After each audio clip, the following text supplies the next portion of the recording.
are not baby girl.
You are not baby girl.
Baby girl.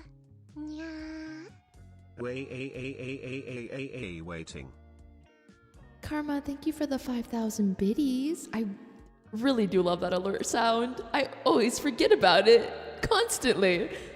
Thank you.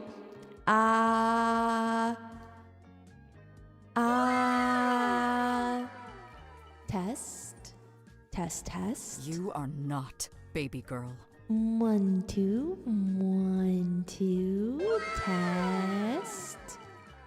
I think I lost all 3 50/50s today. Wait, also, hold on, before I forget. In the YouTube chat, Alicia, I saw your message. Thank you. And you said, I don't think she'll see this. I saw this. 1, 2, 1, 2, test. Can you guys hear me?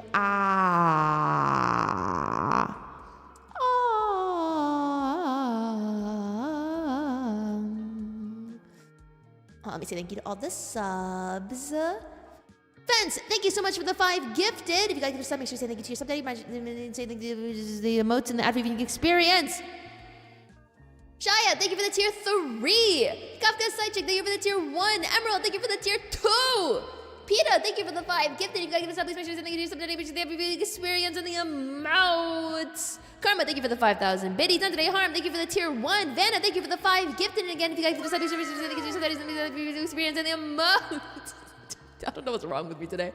Mina's Beret, thank you for the tier 1. You are missed right now, your Mina Santa hat. Bowick, thank you for the tier 3. Welcome in, everybody. Hello. Hey. No, I did not have too much sugar today. But, chat, I missed you guys. I missed playing Yuri. I think I'm just excited to, like, simply not play a gacha game. I think I'm excited to play a Yuri visual novel today, actually. You sound like an auctioneer when you speak fast. That was on purpose, actually. HSR had Yuri. No, but like confirmed Yuri. A gacha game in all romance will always be implied. Sometimes I just want confirmed. Yeah, it's all bait. Everything's bait. And I fall for the bait. I'm a sucker, bro. Like, HSR is really good at chess. But like, sometimes I just like want to play a game that's just like a bona fide Yuri, you know? And that's what we're doing today on the 6th day of Yurimas. So now we can have Yurimas like uninterrupted because no more sponsors, I think, until the end of the year. We could have had one and I said no. Chat, please say thank you. I rejected a sponsor because I said I don't want to play that. So I want to do Yuri, and I don't want to be distracted during my Yuri time. I already had to do other stuff during my Yuri time. Will there be vampires in this game? You know what? I don't know. I played like the first hour of this with Numi a while back, but we're going to go a lot further in it, and we're probably going to finish it, or we're going to try to finish it. Not today. I think it's a little longer than 4 hours, but yeah. It's a dark Yuri visual novel. There are some trigger warnings. So let me read out those trigger warnings. So you guys, if you have it in you, you know, so you can go in prepared. Holy shit, that's loud. Holy shit, that was loud. I wasn't expecting it to be that loud. Hold on.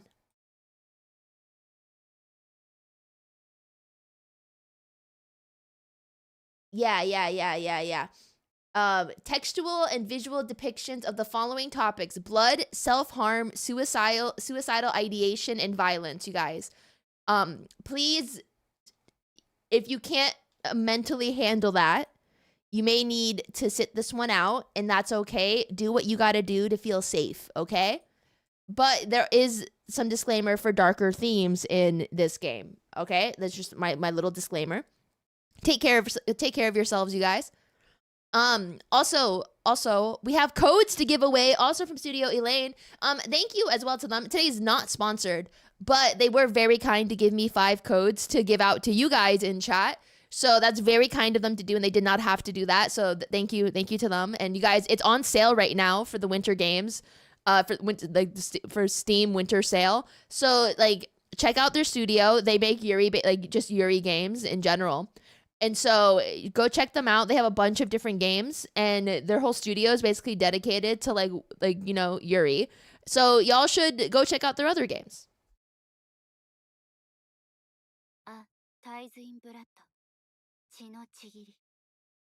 Also the I don't think there's an English dub. I think it's just the JP dub, if I'm recalling correctly. Yeah, I don't know, that part felt loud. Language English.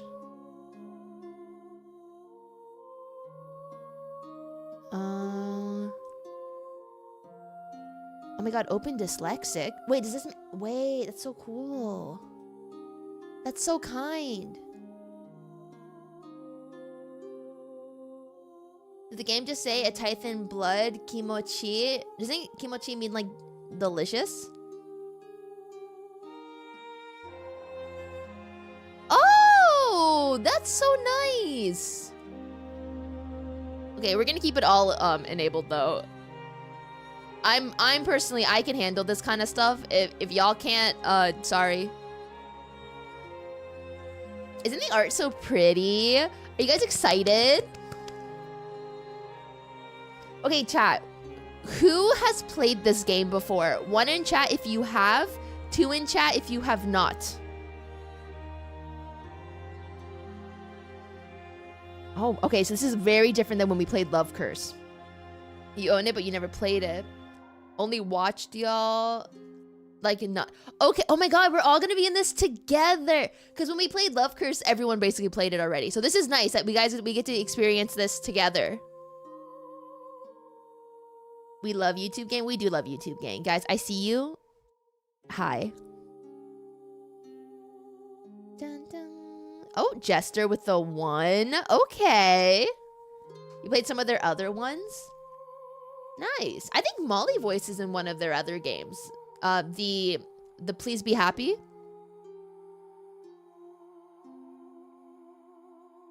Bum, bum. Pretty crazy how little we've played it. Right? It's okay, chat. This is only an excuse for you guys to buy it and support the devs. Yeah, she's a side character. Yeah. Oh my god. Are we ready? I don't remember the demo. I'm gonna be real. I remember seeing some blood in the demo and it being a little unsettling. But we definitely didn't get far enough into the story, I think, for me to but I'm excited. I'm excited. Because I think there's only one love interest. Like, it's like these two, like you're following their story. So like, I'ma eat because she's really pretty. So like, hell yeah, brother. We love a white-haired beauty.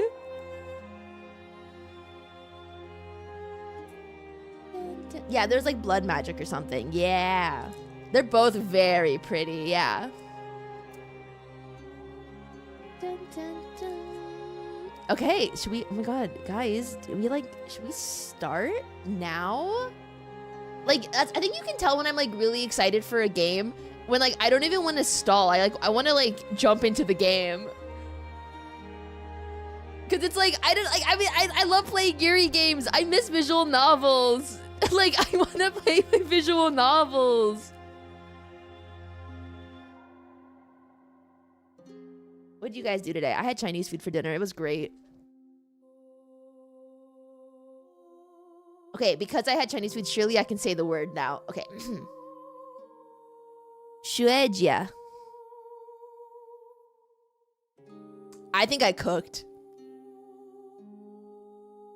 I think I cooked. Yeah, hold on. Hold on. I feel like I got it down. I feel like I got it. After I finished the game. Almost like that. No, that was different. Shuejia. Maybe I won't have to leave this. Yeah, see? That was so good. Oh my gosh.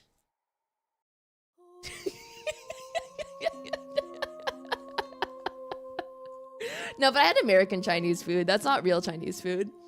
It's like Americanized, right?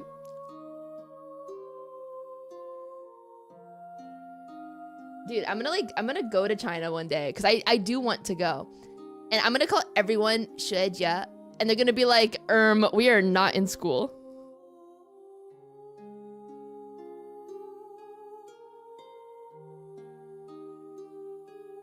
I'm like, that's the only word I know how to say. Yeah, it's not gonna go well. I'm gonna have to learn all of like the honorifics.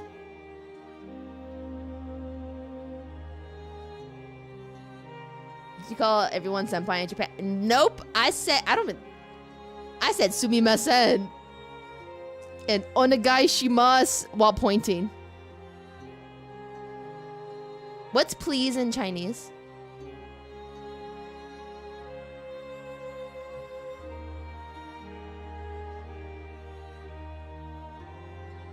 Guys, no, this is important, okay? I gotta prepare myself. It's contextual. There's not there's not like a one for all. There's a lot of ways to say it. Okay. Okay.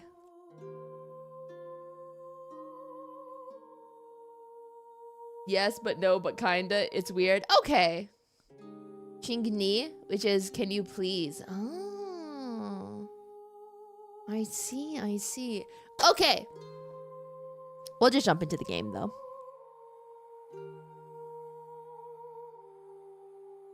Bum, bum. Okay, guys. Sit back, relax. It's time for more Yurimas. Ho ho holy Yurimas. It's time for our second visual novel of the days. Keika, thank you so much for the tier 1. Let us start. Okay. Ooh, the voice. Oh my god, her voice. How's audio? 移ろいゆく世界に私たちは抗う運命にある。人間の永遠の愚行に対して。そして冬の雪が舞い降りる。Oh, why is it red text?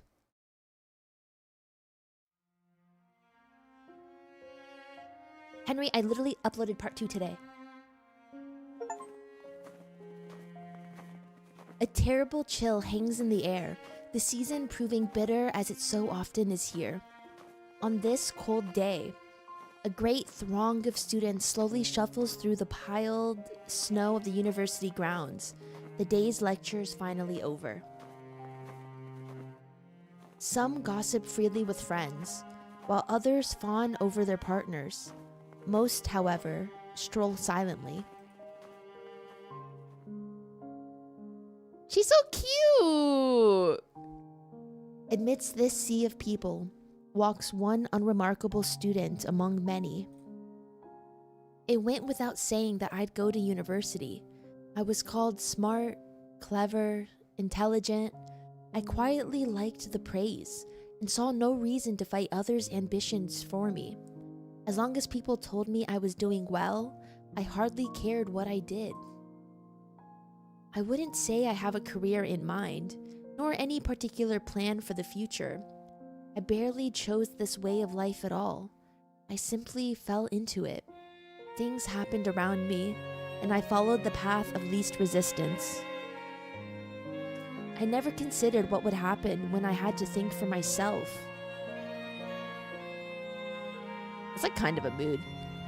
The train rattles and shakes as it trundles along the desolate city outskirts, the air inside stifling from the heaters.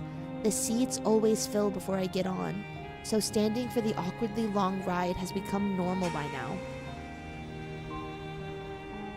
With little else to do, I stare out the train doors. My thoughts soon turn inward, as they so often do in quiet moments. Not needing to study a day of high school has paradoxically made university all the worse. Faced with more difficult problems, and never having needed to work at understanding something before me, I found myself restless. Bro, that was such a mood, switching from like high school to college. Cause like high school, like a lot of people, like it's common sense for the most part. So like a lot of people don't need to study, so you don't learn how to study until you're in college. And then like you're scrambling. Mina, TY for Yurimas, you're welcome. One might turn to friends for support, but my nature seems to drive others away. I always got on better with teachers than other students, in any case. The city outside becomes distant, its glass buildings reflecting a gray sky. The only color to be seen is that of the bright red Sapporo TV tower, its wireframe girders beaming through the white snow. Not having traveled outside of Hokkaido, it's difficult to view life here in an objective sense. Guys, I had Hokkaido milk when I was in Japan, and it was life-changing. That remoteness hasn't hurt the city though, having every convenience one could hope for despite its distance from Tokyo. The snow season has brought the annual increase in tourists. A topic of some debate given the fuss and crowding they cause. The hotels and snowfields continue their trade though, as while Sapporo may be the capital of Hokkaido, their money is still sorely needed. cranes work day and night to build new apartments. The city's population ever rising. The bustling train station is one of the most modern in the country, a landmark of glass outside and high technology inside. Even the trains themselves are kept in eerily perfect condition, as if every trip were the first of the day. Sapporo never stops changing in order to keep up, as if locked in a rivalry with Tokyo's modernity. Is any of this right? I couldn't really say. Like me, everyone keeps going about their day in this ever-changing city, even as the past disappears around us for the modern developments, new businesses, and more money. The place now passing by the train window is where I was born, and where I expect to die. Girl. Perhaps it's fate that I lived in this grayscale city. So fitting is it for someone like me. I think she needs therapy.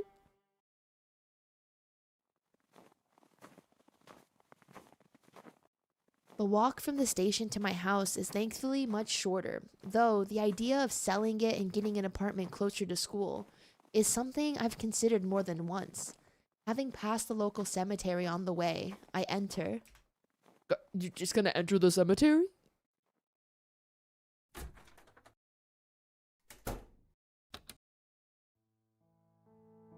Having slipped off my shoes, the patter of feet on wood echoes about as I enter the spacious living room. A flimsy plastic bag carries dinner from the nearby convenience store in one hand, while the well-worn messenger bag for school remains strapped over my shoulder. My eyes adjust to the light. A familiar unease comes over me, the unease of true solitude. A haunting silence hangs in the air. The room's size only magnifying the effect.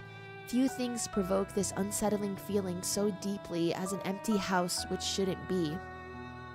With my money largely going towards university fees and keeping the house, most of the rooms have been neglected. The table before me might appear a stately wooden construction, but the lie is exposed by the veneer having flaked off the corner, exposing cheap particle wood. I'll go to a furniture store and replace it sometime, I think to myself as I hang my coat and bag.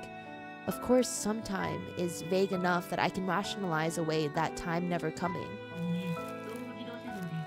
With my food quickly growing colder, the house itself being a little warmer than outside, I settle myself down on the cushion.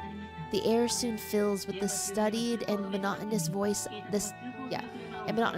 of a television news presenter as I begin to eat.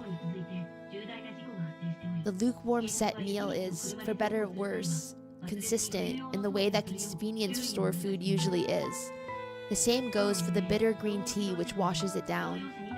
The occasional click of chopsticks is all that serves to punctuate the uninteresting news report. The woman's voice rattling off the detail of another traffic accident from the snow-covered roads. A routine day, much like any other this year. My attention's beginning to drift from disinterest. My eyes settle on the cardboard box to the side of the table.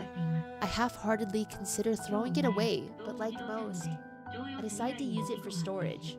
For what and when, I hardly know.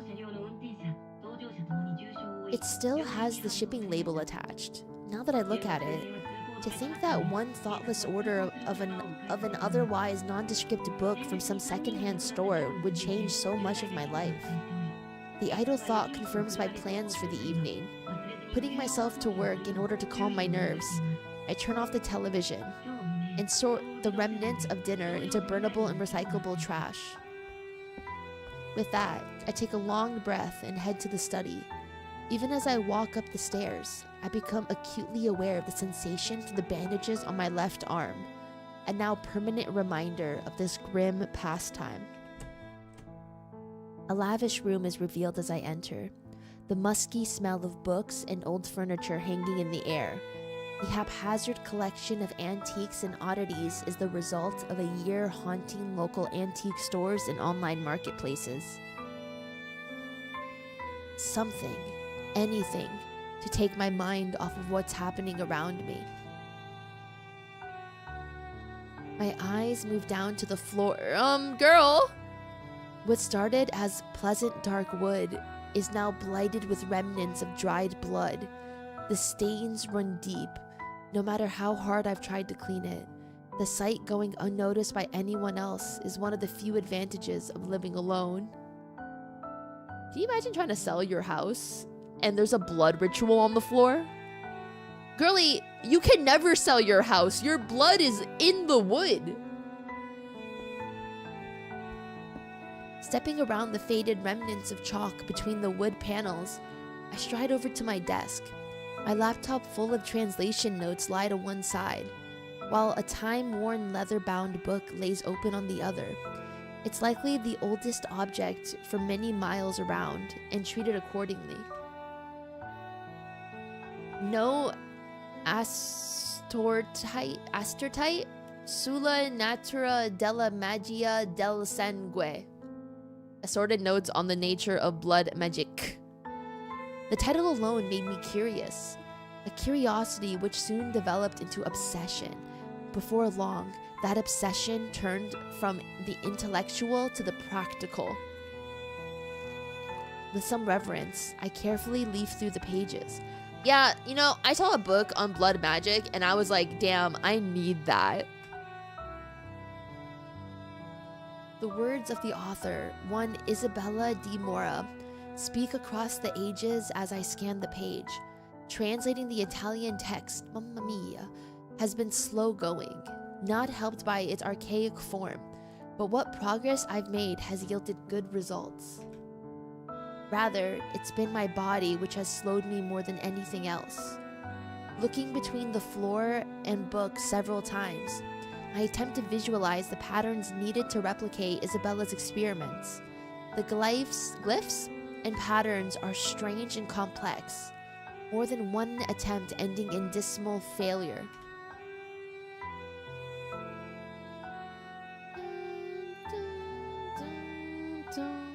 Glyphs was right. Glyph? Okay. Realizing I've begun to draw this out to avoid unnecessary pain for as long as possible, I set the book down as it's opened at its open page and set about the preparations.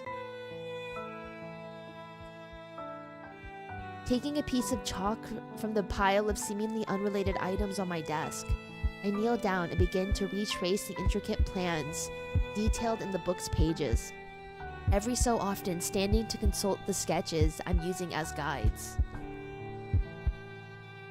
There's an odd beauty to the intricate patterns slowly appearing on the floor.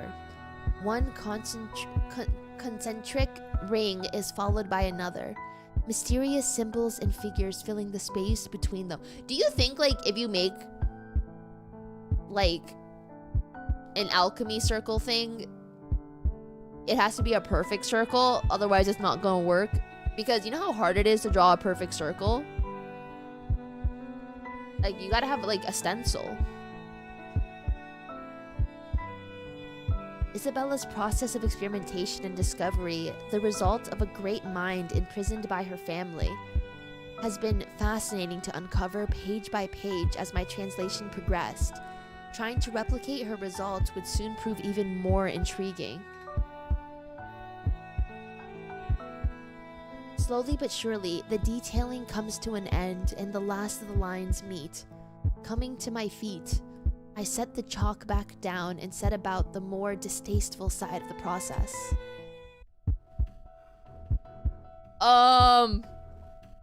Girlie, my heart racing, I pull up my left sleeve to well above the elbow, revealing the blotchy, cream-colored bandages stretching down a good portion of my arm.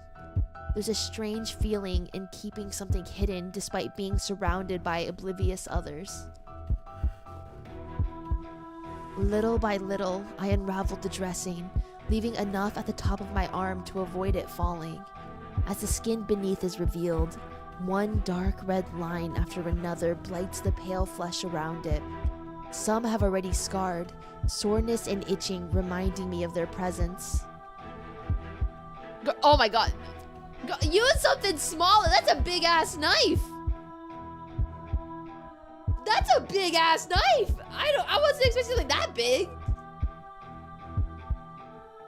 Reaching to the desk, I take my knife in hand. The blade is nondescript by choice, bought along with random items I didn't need to avoid arousing suspicion. Bringing it to my arm, I hover above a spot below the last cut in hopes of not interfering with its healing. My heart begins racing as the knife settles against the skin. The sound of my breathing is maddeningly loud as it reverberates around the room. Becoming ragged, my knuckles whiten as I clutch the knife's cold metal handle in my shaking palm. I dearly hoped this inhumane act against myself would be more natural, but even now my instincts scream at me to stop. Instinct isn't so easily snuffed out. As the moon's light glints off the coldly utilitarian blade, I press the tip of the knife to the side of my arm.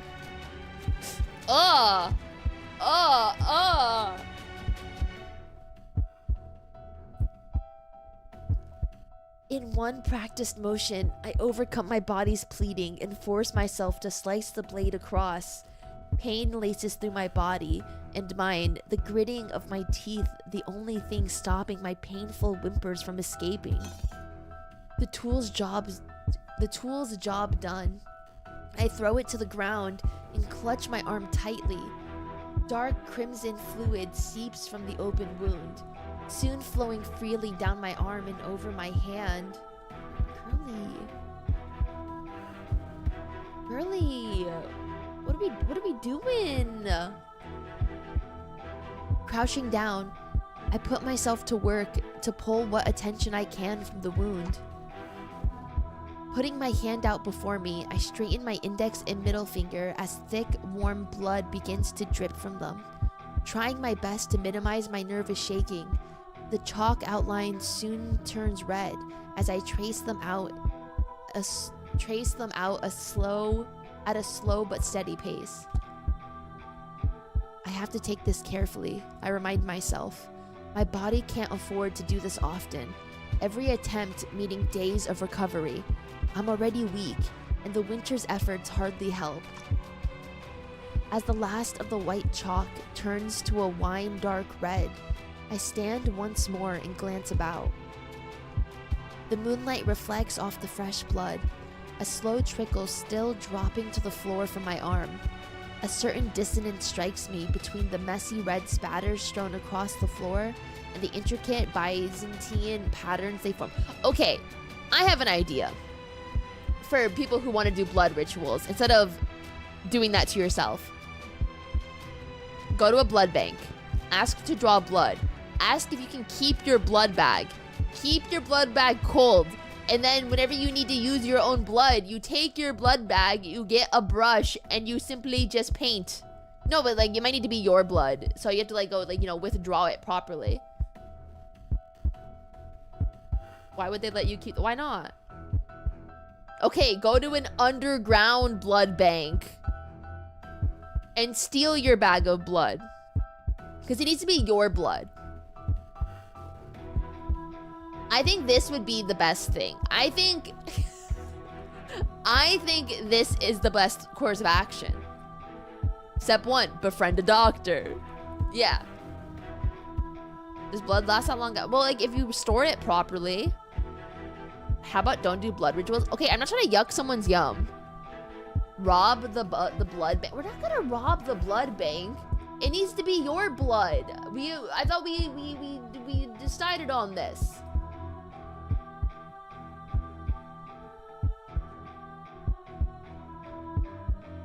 Anyway, I think this is the better one. Dun, dun, dun, dun. The panic thought of this being some descent into madness briefly passes my mind.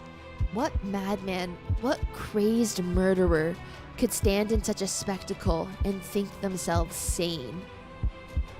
Rather than fear such thoughts, I treasure them as my eyes shut. their confirmation that I've not yet lost my mind. I can still see this from the outside. I'm still human. As the book says, I concentrate on imagining the symbols and patterns around me in my mind. My emotions begin to shift and ebb, my nerves somehow becoming swept along in this strangely calming sensation. As if caught in a river, my thoughts begin to flow. Rather than fight it as I first did, I allow the slow and uneasy trickle to take me, surrendering to the movements in my mind. Some are pleasant, others horrendous, but all prove fleeting and impermanent. What was a river soon becomes a torrent. Unidentifiable memories and concepts becoming abstract and indistinct. Thoughts, feelings, sensations, all merge together in a surging rush. All physical sense of my body long gone as every emotion pours through me at once.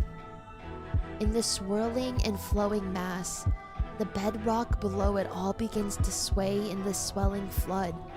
My sense of self nudges and rocks at first, held by the deepest roots, yet little by little against the surging flood. I'm scared.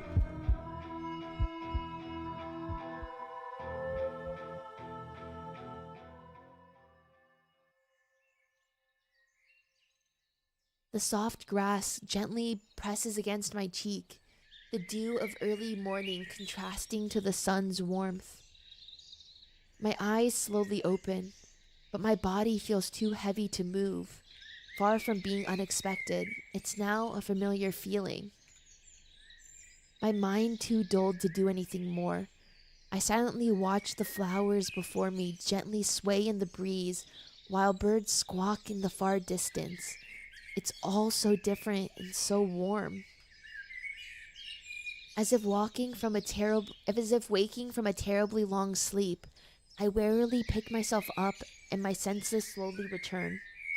A cloudless blue sky hangs above with the lush green and unkempt forest surrounding me. It's all so idyllic. Idyllic? Here, there's no bright red tower piercing a sullen sky. The world which stretches out before me couldn't be farther from the hustle and bustle of the city I've left. The warmth of spring and its many scents confuses my senses, jarred by the shift from the cold winter night I left. The only blemish on the scene is a column of faint smoke from workshops in the far distance, peeking above the tree canopies.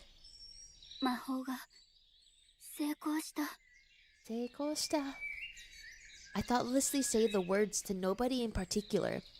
The nature of what I've done no less surreal to me now than the scant. Guys, I don't know English. Scant few. It's okay, thanks. Other times I successfully managed it. Unfortunately, my senses returning to me also means the pain is among them. Scant. It's just because a lot of these words I've read in my mind. Scant.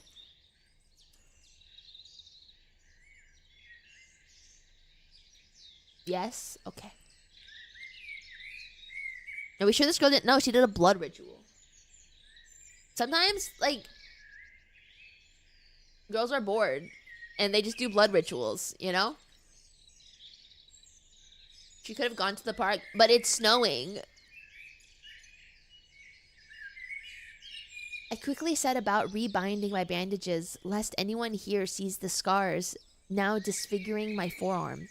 Groaning, I focus on making sure they're done tight and firm before fixing the ends once more. As much for myself as any other, I roll my sleeve back down afterwards to avoid the temptation to look.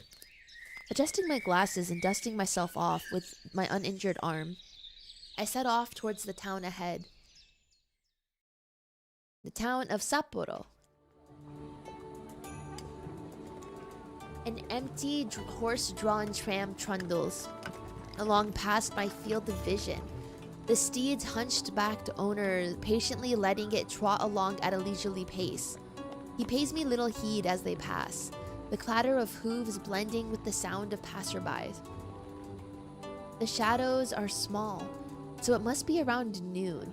The flow of time here always throws me off, as I so often do when I come to this place. I find myself just watching, strolling through as if in a daze, caught up in observing this strange and foreign world. Yet this foreign-feeling world is also strikingly familiar. For reasons unknown, the magic I've been attempting, transference, has reliably transported me here. When I should be in some other country, I instead arrive in the same location but a century ago. The strangely dressed newcomer soon lost her novelty to the people here, few giving me so much of a passing glance as they go about their day. Words can't express how glad I am for the attention fading. Perhaps I should be glad it's the Meiji era. My modern clothing would be just another strange dress to them. Some of those walking before me mix Japanese and Western fashion styles even now, to varying degrees of success. A couple of children run by happily, chasing one another along the street. It all feels so different to the grayscale photos and dry documentaries about the Meiji era, or about history at all. The people here feel alive and varied, from the dour to the cheerful. Hey! My idle stroll comes to an end as I reach my usual destination. Girly, she's doing blood rituals to see a hot woman.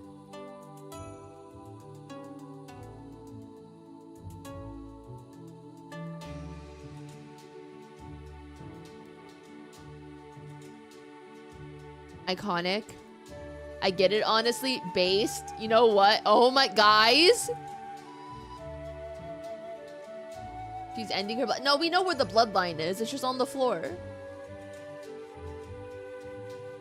Another white-haired woman is the focus of Yurimas. Hell yeah. Yeah, ho ho ho. Snow is white and so is the hair of our love interests.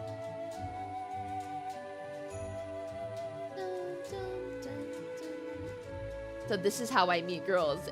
Please do not follow what's happening in this game. Outside the Kabuki venue stands the brightest person here, happily seeing off someone she'd been chatting to before noticing my arrival. あら、またいらっしゃったのね。お帰りなさい、浅川さん。Hey! こんにちは、安江さん。元気そうで何よりです。前にも言ったでしょ、安江でいいって。せめて一人くらいは堅苦しいこと抜きでおしゃべりできる相手が欲しいの。Yasu. じゃあ、私のこともほのかって呼んで。Despite my best efforts, I wilt before her sunny disposition as usual. I'm hardly ever able to make eye contact as I mumble my reply. Yasue takes the comments in stride, her cheeks hinting at a smile hidden behind her fan. My arm suddenly aches from my wound, causing me to reflexively reach over and clutch it. Such pain is a constant reminder of the cost to get here. The tithe a normal person has to pay to mimic the magic afforded to mages. Ooh! True mages, such as Yasue. Her magic is no less amazing to watch now as when I first saw it. With mages so few in numbers in the normal world, and those that do exist keeping a low profile, I'm in some ways blessed to meet one who uses their abilities so openly. 大丈夫？ Wait, her eyes aren't gold anymore. 大丈夫。少し疲れただけだから。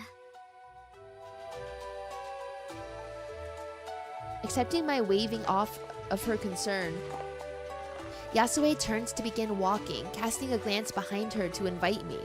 I quickly skip up alongside as she begins to slowly stroll the streets. stealing the occasional furtive glance at the woman as we go. While she's a pretty person in general, so true. I've never quite been able to place her age. I may be terrible at guessing such things normally, but it's her hair which throws me off entirely.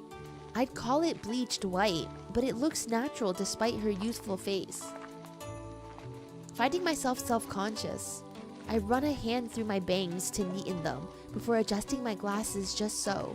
I'm not particularly good at things like fashion, but for this one person, I want to put in some kind of effort. Bro, she's down bad. どこへ向かっているの？特に当てはないわ。今日の公演が終わったから少し散歩しようと思ったの。一緒に過ごせて嬉しいわ。でも疲れたらすぐに行ってね。隠そうとしても分かっているのよ。無理をしてここに来ているのでしょ。She does her best to make the remarks as gently as possible, but her point is made. I'd been hoping she wasn't troubled over such things, but it's hardly the first time she's seen right through me. 何もかも夢みたい。札幌の街が100年前はこんな風だったなんて信じられない。They're both so pretty. 遠い未来の方にはさぞ古めかしく見えるでしょうね。どうしたの？急に考え込んで。なんでもない。ここに初めて来た時のことを思い出していたの。I appreciate that they're both voiced. あの時のほのかったら迷子の子猫のようだったわね。この世界を見つけてくれたのがあなたみたいな女の子だなんて she caught her a lost 思い little もしなかっ kitten. たわ。Okay, why doesn't Yasue just come to the future for us to see her? Yasue punctuates her observation with a churlish laugh, raising my spirits. As we head onto the side street, Yasue stops to greet a friendly holler walking by. The man happily begins to chat as he adjusts the yoke across his broad shoulders, sacks of goods tied to either end. Not wanting to intrude, I let my thoughts drift back once again. I stumbled about in the grips of terror for some time, wandering into the town knowing nothing of where I was or how to escape. Nearly frozen in fright, I slinked along the side of the streets, onlookers struck by the bizarre clothing I wore. How fortunate I was for some children to run and fetch Yasue. When she first caught sight of me, I wondered which of the two of us was the more surprised. She sensed I was of a different time than the others, and took me under her wing without a second thought. Even now, I still feel like her helpless kitten. Meow, I'll be her helpless kitten. She doesn't know the scene in my world which led to the first journey. I wonder if she'd think differently of me for it.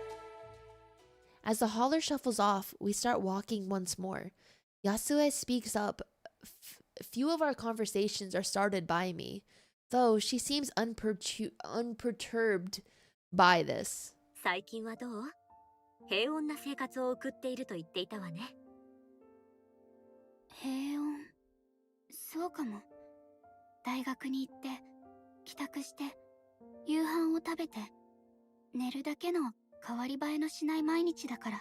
Yeah, if you don't do anything fun, I think life can get very monotonous. And it's like, you gotta, guys, don't live for the weekend. I know it's hard, but you gotta do things during the week. Otherwise, you're gonna go insane. Yeah, you need hobbies. Go to a random concert on a Tuesday night, 安江は？この世界は札幌だけで、札幌の人しかいないんでしょ？ Yasue nods solemnly. I dislike reminding her of the fact, but I only have the most vague understanding of such things. 昔、私たちがこの世界に封印された時、ここは不変の世界となった。私たちにとって。Oh, so this place is isolated as well. ということなのでしょうね。と言っても、あなたが来るまで、ね。長い歳月を経て現実世界から人が来た時は言葉にできないほど驚いたわ。 So that's why she can't come to us. She giggles once more, smiling to herself at the memory. How easily she laughs off her own past awkwardness. The first impression I had of Yasue was perhaps the expected one. So many photos blend together of people in formal outfits, stiff poses, and stern, serious faces. While they may try to humanize history in school, there's only so much a museum trip or a classroom lecture can do. My preconceptions would be dispelled in moments. In so many ways, she juxtaposed her ladylike properness with a carefree spirit. Her hair is lavishly cared for, yet flows freely rather than being tied up. Her speech is archaic and uses long, obsolete words, only for her to chat naturally and open. She dresses traditionally, yet gestures widely, and wears her emotions on her sleeve. I know full well I'll be going over every conversation we had in my head for days, if not weeks to come. Angsting over every misstep or hesitation, and overthinking every expression or pause.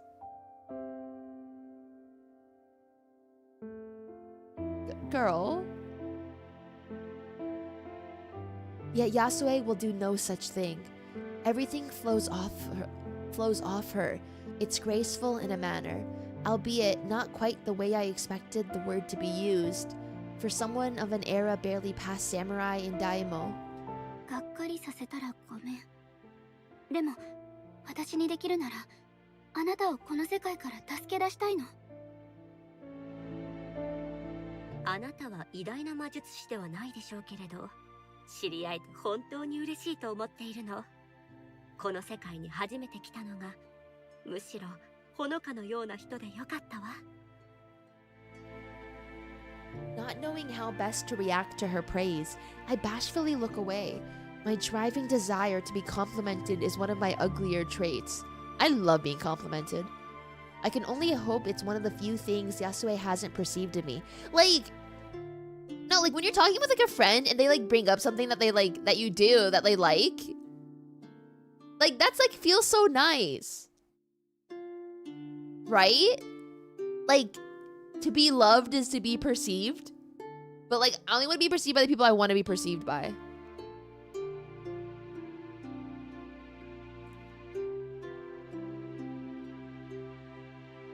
Yeah, you guys get it, chat. You guys understand me. My face starts burning, so I hate compliments. No, but compliments are nice. Chat, you're such a good chat. That's why simple compliments go a long way. Yeah. If you see something you like on someone, always compliment them. It'll make their day. The other day, I really liked this girl's coat. It was a mustard yellow. And I was like, oh my god, I love your coat. And then she got really excited.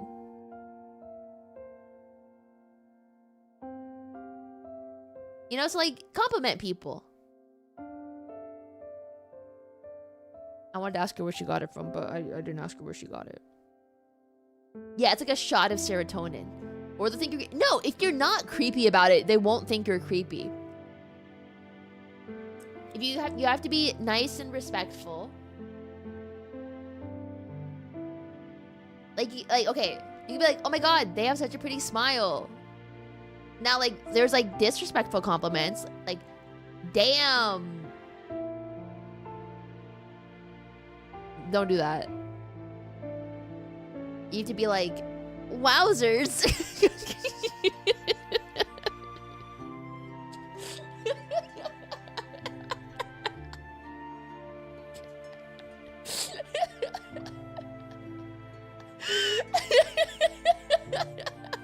I couldn't think of a disrespectful I couldn't think of a disrespect. I just couldn't think of a disrespectful thing to say to someone in person. Genuinely, my brain was what could I possibly say that would be rude? And I just couldn't think of something. Mamma mia, that's a nice coat.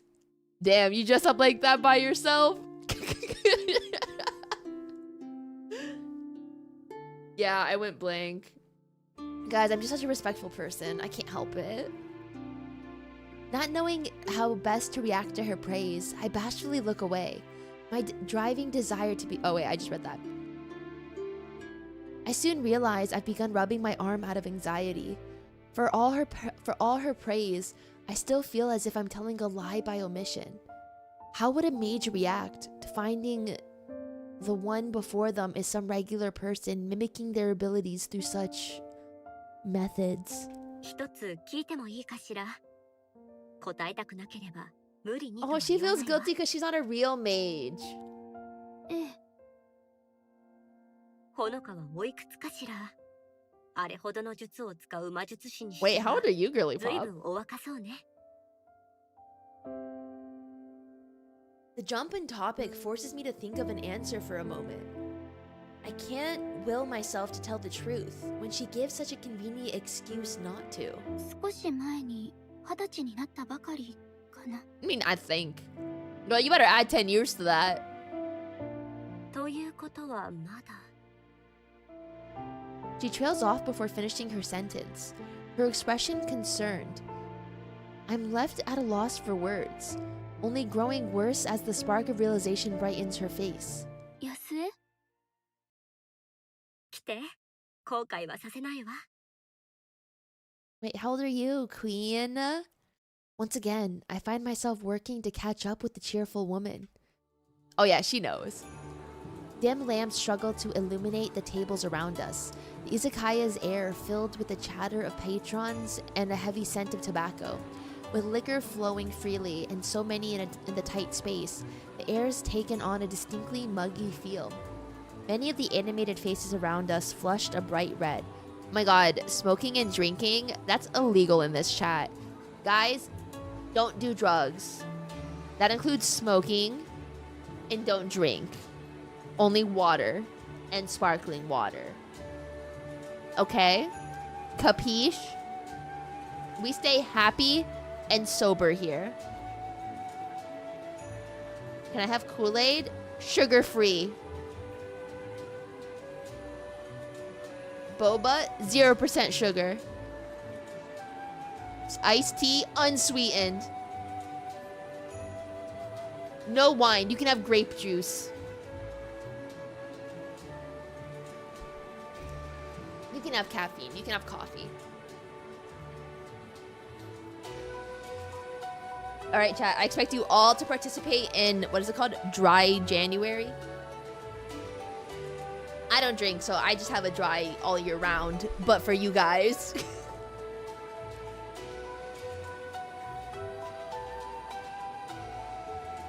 Hell no, that's my birthday month.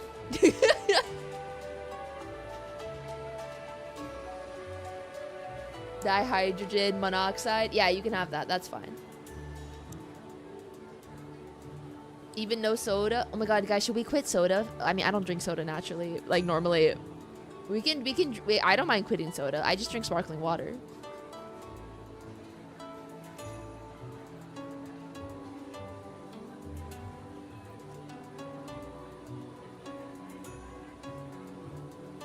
All right. Good luck, chat. Guys, 2026 is going to be the year of healthy habits. Shocker. Person who doesn't do a thing is okay to give it up. More at 11. Yeah. If you quit coffee, I'll quit soda. Those are not the same things. I just bought an expensive-ass coffee machine. I'm going to use it.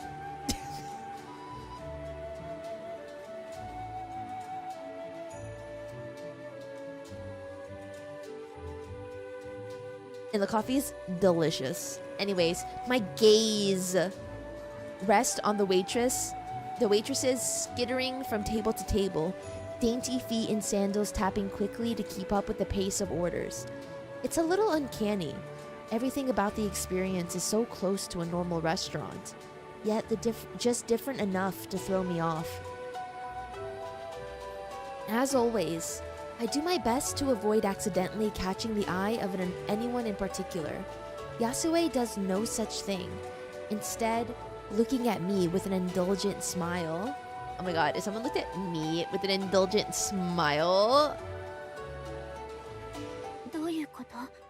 私の誕生日祝いならこんなことしてくれなくてもいいのに。 Oh my god, birthday! At this, Yasue makes a show of pouting. Yeah, I fear I'd be whipped. I fear I would. Yeah, no. It'd be Jover, bro. It'd be so Jover for us. ほのかはいつもそう。私があなたのために何かしようとすると遠慮するの。あなたの世界にも素敵なものはたくさんあるでしょうけれど、たまにはこちらの世界を堪能してちょうだい。 I want to be spoiled. 遠慮してる How わけ much じゃない blood わ。 to stay here? ただ大将、こちらのお嬢さんに地元のビールをお願い。 The man beyond the counter, as yet unseen, yells out his agreement in a hoarse voice. ちょっと待って、私20歳になったばかりだし、まだ飲んだことがないのよ。ならちょうどいいわ。今試してみましょうよ。 I easily give up my protest in light of how happy she is to be treating me like this. I had been too shy to fumble my way through dealing with a bar, and I wouldn't know what alcohol would be good to start with in the first place. Our drinks arrive quickly. The old man, perhaps the owner, personally brings the bottles and glasses to our table. Yasue doesn't notice my confusion as she stops to pull out the cork in each. Even I know these usually have bottle caps. 40銭だよ。毎度。 Yasue quickly obliges, passing him 2 odd silver coins. This is the first time I've actually seen sen being used. Regardless, the man cheerfully takes them before hobbling back off past the curtain. I hadn't taken her for a beer drinker, but she's clearly looking forward to this more than I as she gives an eager smile. Trying to paper over my confusion, I quickly take one of the bottles in hand, supporting it in one hand and tipping it with the other. I gently pour the amber liquid into the cup, now held by my senior's delicate, spindly fingers. Yasue returns the gesture soon after, an inviting, thick, foamy head forming on the glass I cradle.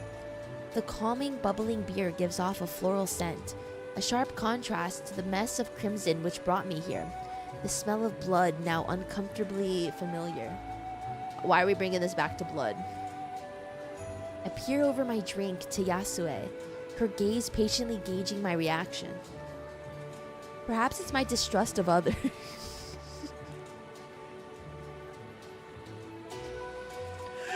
Girl, I think Honoka needs therapy. Or my own anxieties causing me to overthink every gesture. But I find myself unable to plainly accept what should be a kind gesture. こんなことしてもらって本当にいいの？私、安江に何もしてあげてないのに。安江はいつも優しいね。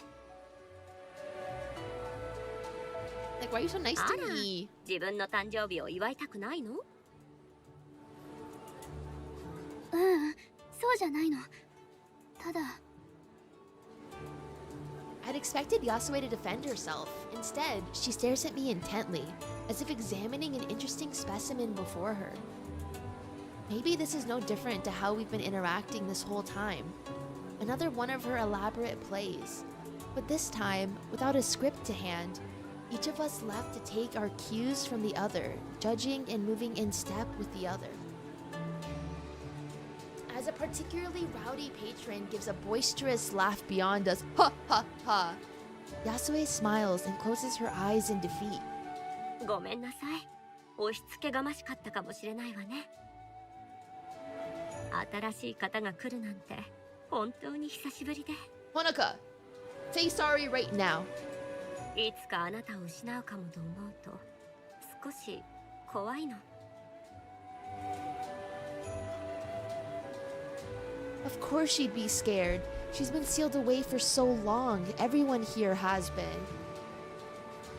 That I'm important enough to Yasue for her to feel that way about me, even if it's only by circumstance, is oddly nice. It's been so long since I felt needed by someone. The least I can do is appreciate her generosity. 約束する。これからもできるだけここに来る。この世界はタイムカプセルみたいで、学生としても興味があるし。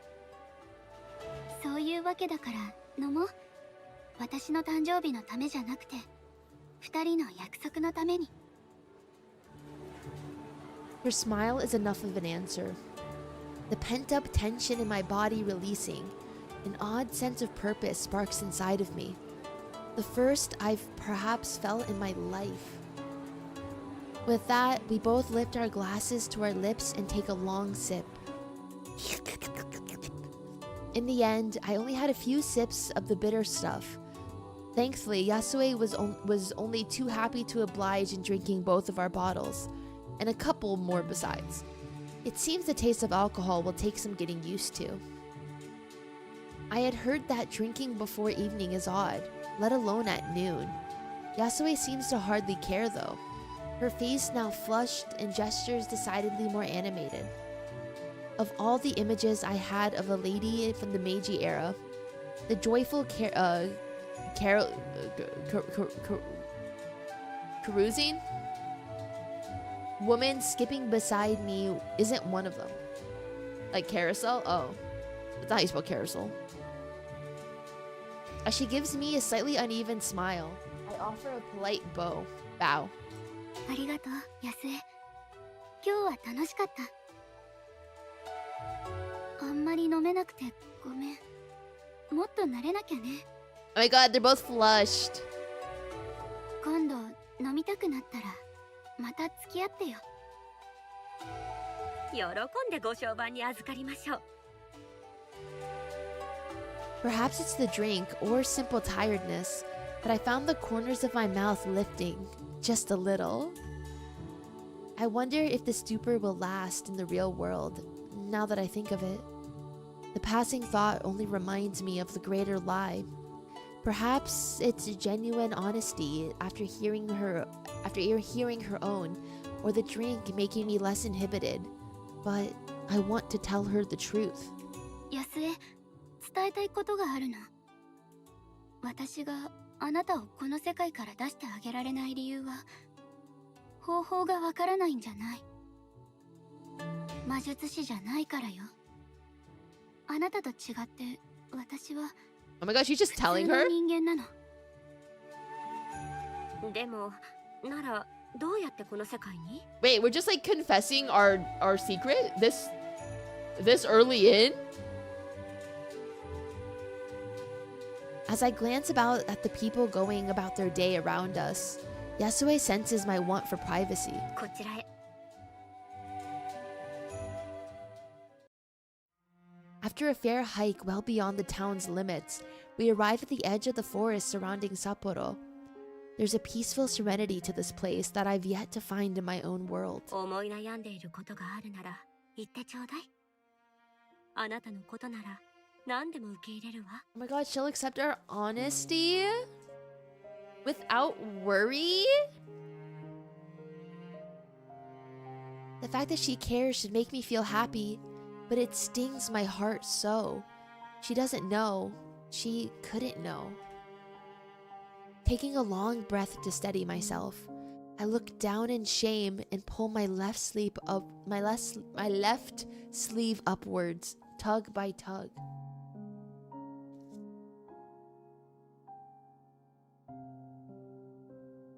Before long, the bandages show. Their length chases further and further up my arm.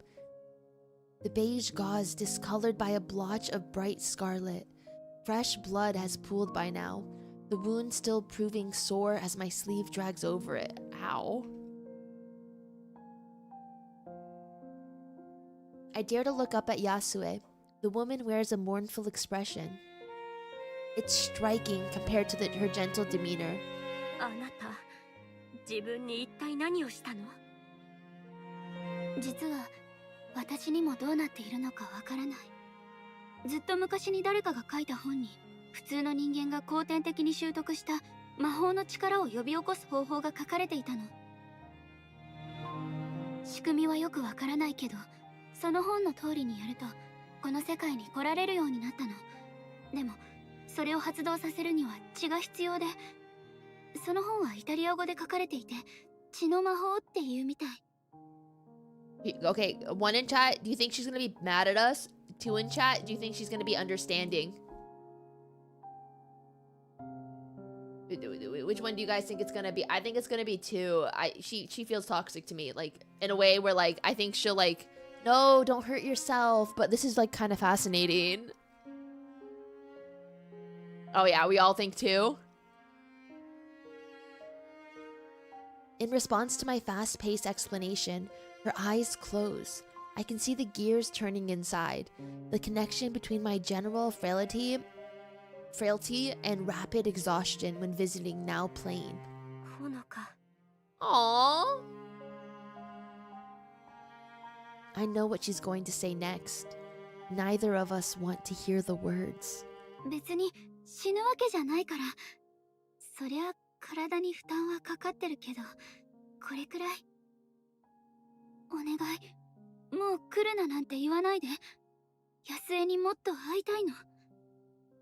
Yasue, how can you say no to this cutie patootie? She thinks for some time before giving a heartbreaking smile of defeat. 来させないなんてことはできないわね。I'd rather she have scolded me. Without any further defense to be made, I fall silent while looking at nothing in particular. ほのか、自分を大事にね。あなたと知り合えてどんなに嬉しいかわからないでしょうね。でもお願いだから自分の命を危険にさらすようなことはやめてちょうだい。分かってもらえるかしら。ええ、心配させてごめんなさい。Oh my god, she's coming closer. Oh my god. Oh my god. As I scuff my feet on the grass in angst, I notice Yasue's shadow moving nearer. By the time I look back up, my body freezes at how close she's come. Without a word, she reaches out with those long, dainty fingers and grasps the corner of my glasses, subtly evening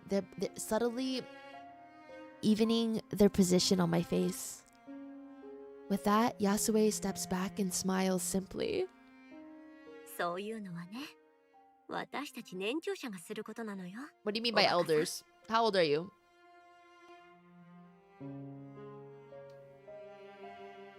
I love an older woman.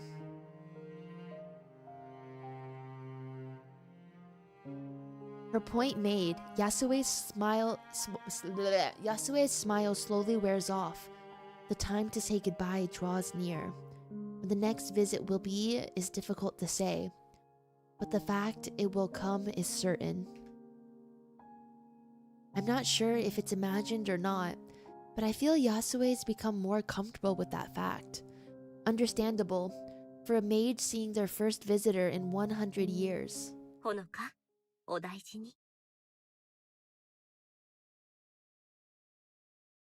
ありがとう。またね。My eyes! Oh my god.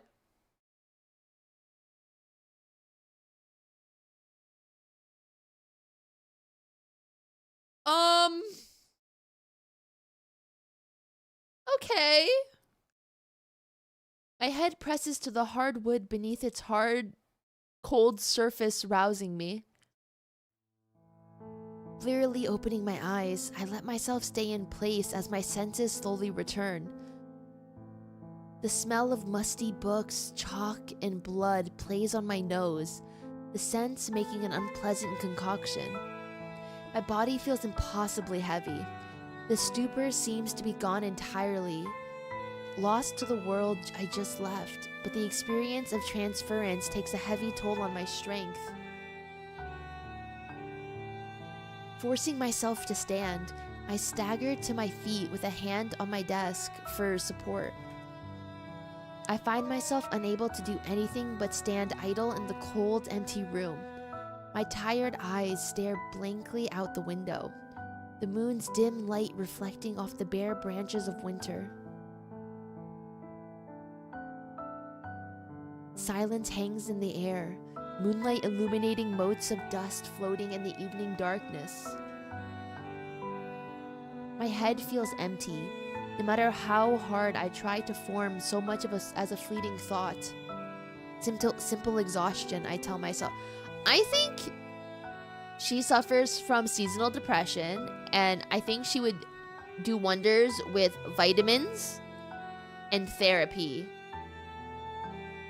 And I think she shouldn't be wearing light colors if she's going to be doing blood rituals often.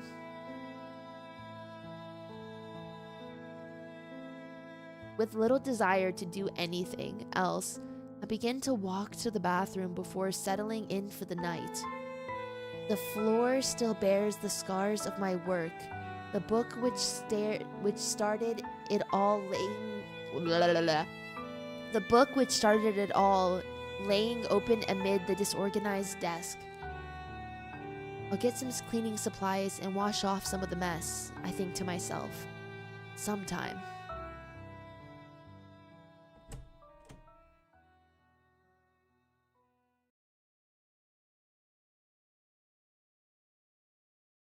Natsu no hana wa kare. Aki no ha wa ochiru. 移ろいゆく世界に私たちは抗う運命にある。人間の永遠の愚行に対して、そして冬の雪が舞い降りる。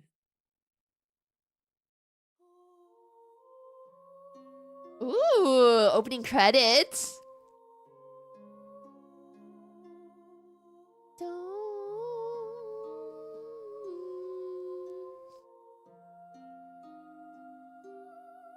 First impression, you guys?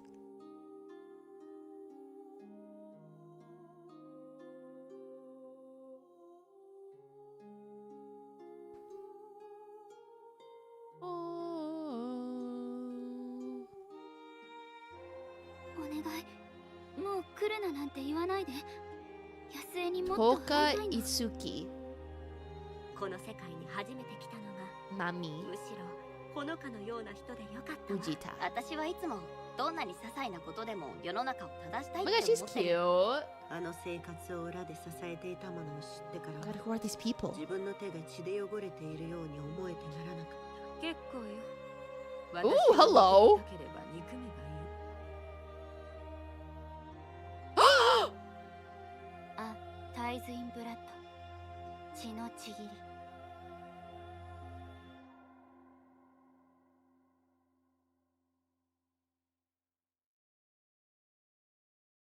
Was that a kiss? The free-spirited librarian.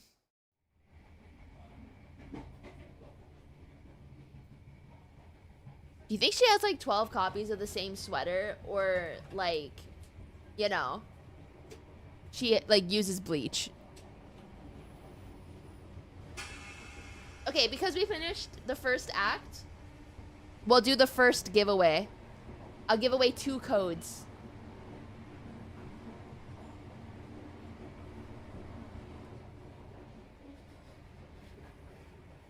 All right, the keyword will be !Yuri.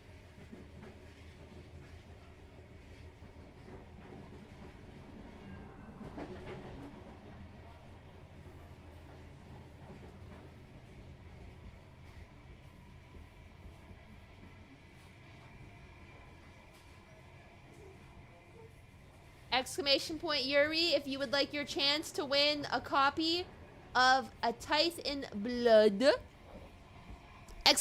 !Yuri! !Blood would have been funny. Okay, but like that'd be crazy. Unfortunately, YouTube, you guys are not eligible to win because this thing is only for Twitch.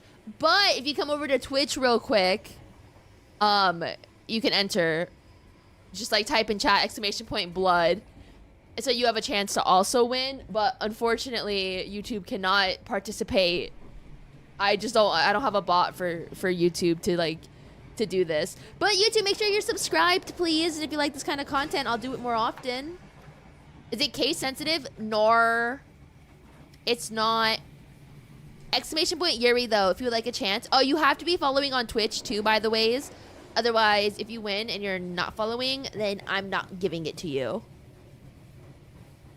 It is, no, it's exclamation point Yuri. It's exclamation point Yuri. It's not exclamation point blood. Tarin, what did you do to them? They see things and they copy things. Fun time, you spelled it wrong. First time chatter being lured in by older woman Yuri. Yeah. Yeah. They know where they belong here. Oh, we missed 6-7. I'll do 2 codes right now, and then we'll do another 2 later. 6-7. Sorry.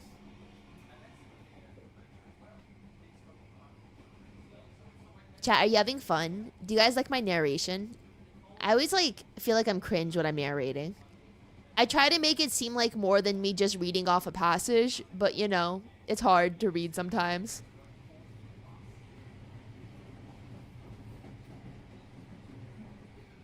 Bum, bum, bum. Oh my god, thank you guys. Oh my god. You saying 6-7 was much more cringe than anything else on the stream. Wow. Wow. I'm here giving away free code, and this is how you guys treat me. Also, make sure your whispers are open in case you win. It's so much more enriching than reading it silently to myself. No, for real, reading out loud, I feel like I really take in more information when I play a visual novel on stream. You would think I'm only half paying attention because I'm streaming, but reading it out loud really forces me to hang on to every single word. You need some Deku? Hey everybody. Well, if you guys want a chance to get your own copy of A Tithe in Blood, make sure to use exclamation point Yuri in the Twitch chat. But if you're not following me, then you won't get the code even if you get chosen. So, make sure everybody to do exclamation point Yuri.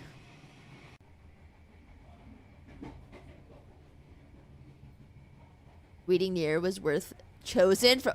Oh, hello everybody. This is the chosen from Smosh.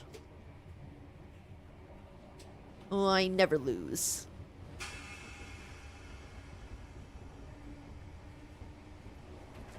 The devs are watching you. No, they're not. No, they're not.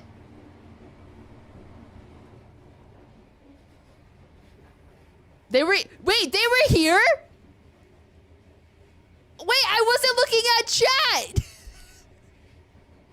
Suriko as well. Oh, shit. Hi. I'm so sorry you had to hear that.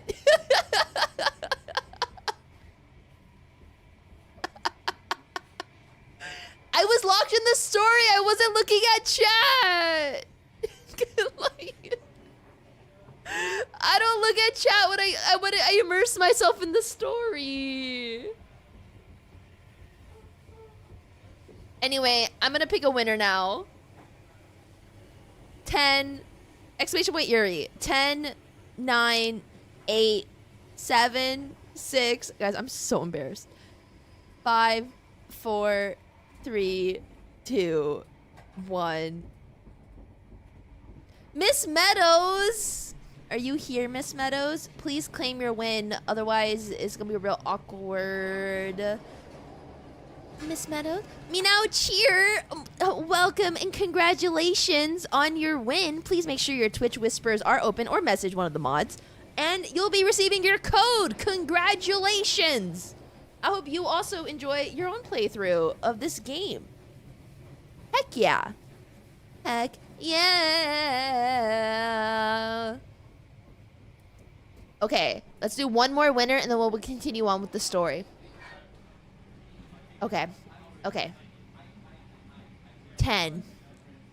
9. Oh no, not the smiley face. Oh no. I feel so embarrassed. I'm sorry for being cringe. I really like Yuri. Thank you guys for making a Yuri game. Seriously, thank you guys. So much. Sorry for being cringe. Okay. 10, 9, 8, 7, 6, 5, 4, 3, 2, 1. Ba-bum! Wandering Soul, congratulations! You are our second winner for the code for a blood and tithe, or a tithe and blood. I always want to swap it for some reason. Oh yay! Hell yeah! Congratulations! Please make sure your Twitch whispers are open or message a mod first. And you just got love. Hell yeah! Support all Yuri devs. Heck yeah! Honestly, guys, so many of the games, so many Yuri games right now are on sale for the winter Steam sale. So like right now, even if you don't win, is a very good time to buy games. Because like Love Curse is on sale. A Tithe and Blood is on sale as well, 25% off. Support the devs if you can. Go buy the Yuri games. Honestly, just go buy all Studio Lane like Yuri games. Just go buy them. Just to have them. But congratulations, Wandering Soul. And yeah, we'll continue on with the story. And we'll do the other 3 codes later on in today's stream. Wait, put this down. Alrighty. Yeah, fund their holidays. Like, let's like get them like a second wind on like sales randomly, like from us, you know? And then like we can be like, oh my god, our impact. Wouldn't that be so fun, chat? Hashtag not sponsored, by the way. Please be happy it's 50% off. Hell yeah, yeah, get that one too. I know Molly Voice is in that one. So that one of my friends is in that. Hashtag open to sponsors. Always open, but I am always down to support a Yuri game. Okay. With the taste of coffee from the station lingering in my mouth, I idly watch the scenery scroll by with weary eyes. Another day begins. My daily routine now so deeply ingrained that getting to the university requires little more than muscle memory. Hi, Ileana! While I may want to visit Yasu again, practicing blood magic won't be possible until my body has had some more time to recover. Yeah, you need to, you know, stay hydrated, take your vitamins, because you're losing a lot of blood. How much blood do you think is required for a blood, like, for a blood ritual? Like, not that I want to do, I would never want to do a blood ritual. Okay. I'm sorry in advance for what I'm about to say. I'm so sorry in advance for what I'm about to say. Like, I'm sorry. Like, I'm sorry, devs. Okay, hear me out. If it's your time of the month, can you just use that blood? Because I feel like that'd be more practical. Like, you don't have to hurt yourself. It's there. Like, I think that'd be more practical. Like, I'm trying to think of loopholes to not have to cut yourself. Like, literally, I'm trying to think of loopholes. How do I I'm so sorry. I'm so sorry. But genuinely, would that work? How long the blood stays fresh? Well, like, does it say it has to be fresh? I'm trying to think of like being efficient. It's mostly uterine lining. I'm guessing it requires enough to make you fall unconscious and hallucinate. Maybe. Efficient would be using some. Well, I feel like if you use someone else's blood, it won't work because, like, why would the magic work on you? It would work on them. I'm still saying we need to go to a blood bank, get our blood drawn, take our bag of blood from the blood bank, and then use that, like, and then use the bag of blood. I think that's the most efficient method. What's the name of the game that you voice in? Scarlet Defiance is the one. I'm an NPC. Okay, guys, wait, back to the story. I need to stop getting distracted. So I don't look at chat. You guys distract me when I'm trying to read. Until then, I've little choice but to live out another day in this world. Oh my god, this girl needs therapy so badly. I think she needs a friend. I count it among my worst traits, but I've always had a tendency to eavesdrop. My attention drifts from one conversation between passengers to another, living vicariously through others without the bother of involvement in their lives. Others seem to be in a good mood from overheard clips of conversation. One salaryman talks to another about looking forward to the end of the week being a Friday. Schoolboys chat about their plans for the weekend and the new game they're into. My life may have stopped, but those of others have kept moving. Plucking my phone from my bag for distraction, I begin to check various messaging apps to get across from what I've missed. Plans are made, rumors spread, while cute pictures and jokes are posted. While I might have tried to keep in contact with friends from previous schooling, we inevitably drifted apart without the connection of being classmates. These days, such morning browsing just covers the day's news and message board threads. It's funny how different this is to Yasue's time. She couldn't... Oh my god. The screeching of the train's brakes puts an abrupt halt to my thoughts, people yelping in surprise at the unexpected shuddering. The stop is so sudden that I'd have fallen if not for putting a foot out before me. The momentary chaos at an end. I right myself and slip my phone back into my bag. Discontented passengers question and murmurs as the train comes to a stop far from any station, soon quieting as a monotone voice from above echoes about the carriage.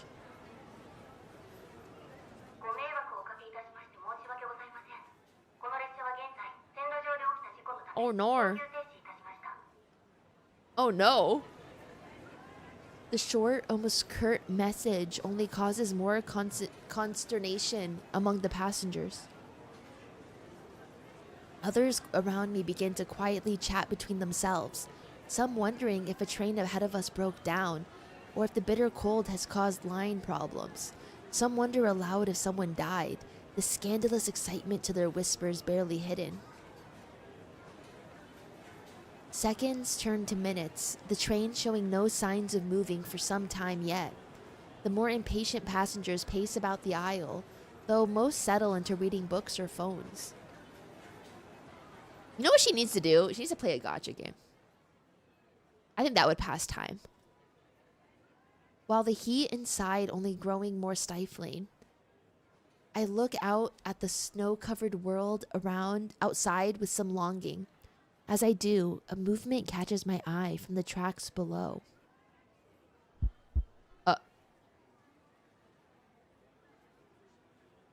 Catching a glimpse of blue, I realize I've seen something I shouldn't have. A man in light blue coveralls slowly makes his way along the gravel towards the front of the train, his face downcast.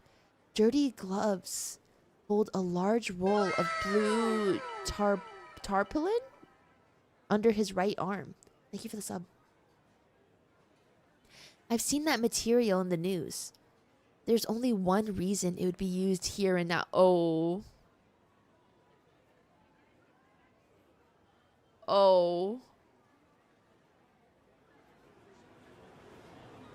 Suddenly finding myself restless, I turn back towards the other passengers.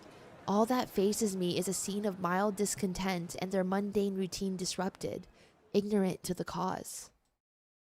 Without anything to do with the knowledge I have, I simply take out my phone and begin to scroll through the newsfeed once more. And so, one more passenger discontentedly waits for their routine to resume. Damn.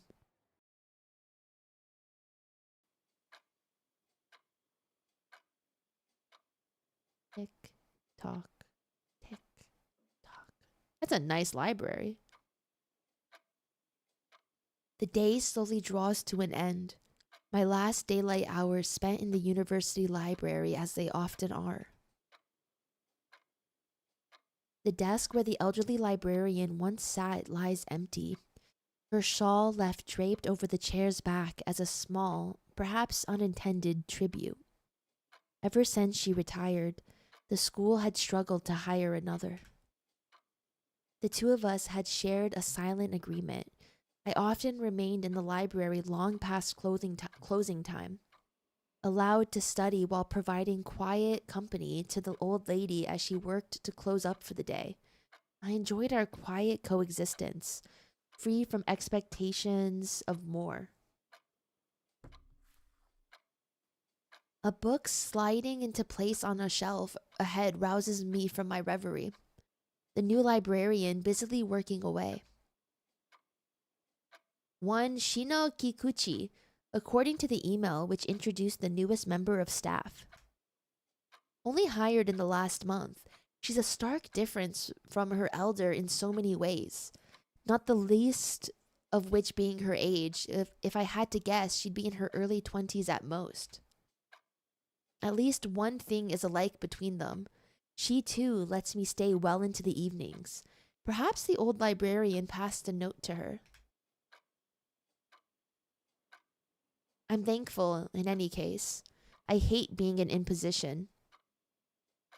But I said that right.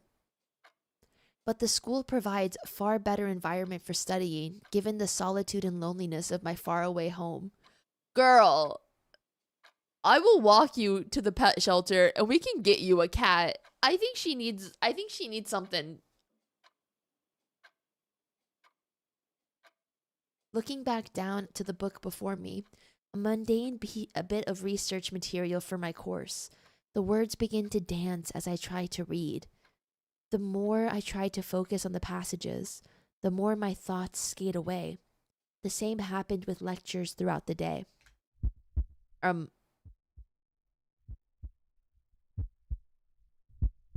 One shudder or another in those last moments before the train stopped was what a human's life ending feels like. In that instant, their wanderings in the world ended.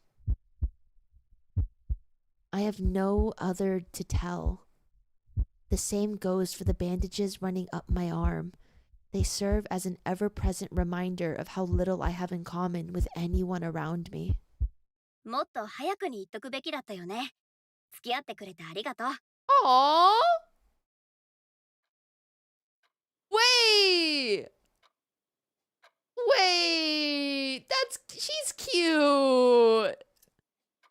The unexpected voice from the shelves ahead makes my head jerk upwards. I hadn't realized how rattled I've been from the morning's experience. My heart only now returning to its normal pace now that I have a distraction. Like so many others, the woman wears a smile so easily. I can't help but muse how odd she looks for a librarian. From her athletic clothing to how every movement belies a barely suppressed energy. 私こそ長居させてくれてありがとう。Evidently bored of her mental work in shelving books, Shino takes my reply as an invitation to have a proper conversation. Setting down the book in her hand, she comes over and spins a chair about, sitting herself sideways in a rather inelegant way. Oh, cute! While the relationship between Yasu and I have a certain push and pull as we feel out each other's boundaries, Shino has no such concerns. Even now, her bright eyes move from me to the textbook in my hands, happily seizing on an opening to get closer to me. イタリア語を読めるの？すごいじゃん。私も言語はいくつか知ってるよ。世界とつながってるって感じがするよね。Oh my god, multilingual queen. そうかも。私は単位のためだけど。What's her major? Blood rituals? So she wants to chat. That, too, is a difference between Shino and the previous librarian. One I like rather less.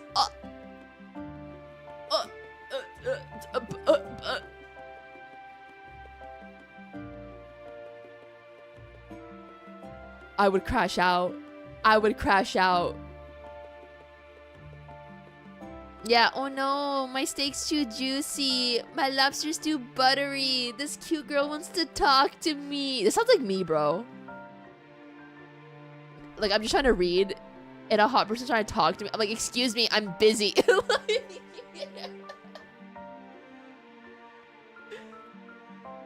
Something throws me off about her. All the more so now that we're close. I can't quite put my finger on it though, making me feel bad once again for being so distrustful towards someone so friendly. As if in answer to my want to end the conversation, a playful ping resounds from Shino's pocket. Her hand dives into her pocket, quickly retrieving her phone to examine the message. Her face lights up as she starts reading, the woman looking like a child given a new toy as she begins scrolling something or another with her full attention. I don't particularly mind, we all have our appointments and such. A minute or so later, she fumbles with the on-screen kana keyboard, slowly dragging her thumb across the grid to carefully type in her reply. Noticing my slightly baffled staring upon sending her message, she gives a grin. こういうのって本当にすごいよね。一昔前はただのチャットスペースだったのに、今じゃサイバースペース全部がポケットの中に収まるんだもん。世界中の誰とでも簡単につながれるし、図書館の蔵書も丸ごと収容できちゃう。Shino, I don't know if you know this, but social media was a mistake. What an antiquated way of speaking.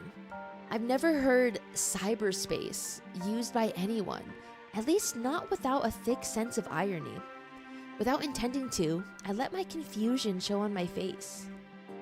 あれ、なんか変なこと言ったかな？別に。ただ、最近はみんなスマホに慣れてると思ってたから。She quickly puts her phone away into a pocket and takes to her feet once more, slightly embarrassed for picking up on it. ああ、それは、なんていうか。私はほら、田舎育ちだから、こういうのを使うようになったのって、つい最近のことでさ。That's a convenient コンピュー excuse. ターとかスマホとか、まだ慣れてなくて。Why do I feel like... Because this game is about magic, blood magic, and the whatnot. Mayhaps she is from the past, and she is now in the future. But yes, country girls make do. I suppose being a country bumpkin would explain it, though I thought even the most remote corners of Japan would at least have the cheaper smartphones around by now. If someone like Shino finds phones so exciting, maybe Yasue will too. Getting any signal for internet access is obviously a non-starter though. じゃあ、どうして都会に来たの？一言で言えば、冒険かな。いろんな仕事を転々として、その時々に興味があることをやってる。Can blood magic make Wi-Fi? That'd be crazy. ここの仕事も次が見つかるまでのつなぎってこと？どれくらいいるの？ She gives a simple shrug. 飽きるまでかな。I like her eyebrows. What an odd attitude. I'd vaguely heard of people who drift from job to job as their whims take them, but this is my first time meeting someone like that. I'd be lying if I said I weren't a little envious of her approach to things. それって大変じゃない？別に、心のありようさえずれてなければ、生きるのはぐんと楽になるよ。Bro, what a mood. She's right. Life's what you make it. It's all about your attitude. これだって思える生き方があればいいよね。私はいつもどんなちっぽけなことでも正しい形にできたらなって思ってる。軸さえぶれなきゃ目の前で起きてることもあんまり気にならなくなるんじゃないかな。Her words are said with such innocent naivety that I'm thrown off by the strange woman before me. It's not that I disbelieve that a drive to accomplish something is good, but more that it's hard to believe someone when they're so earnestly cling to it. Practically anything I've gotten myself into of late would be problematic to actually discuss with someone else, leaving me with nothing to continue the conversation. Thus, the distance between myself and other grows that little bit more.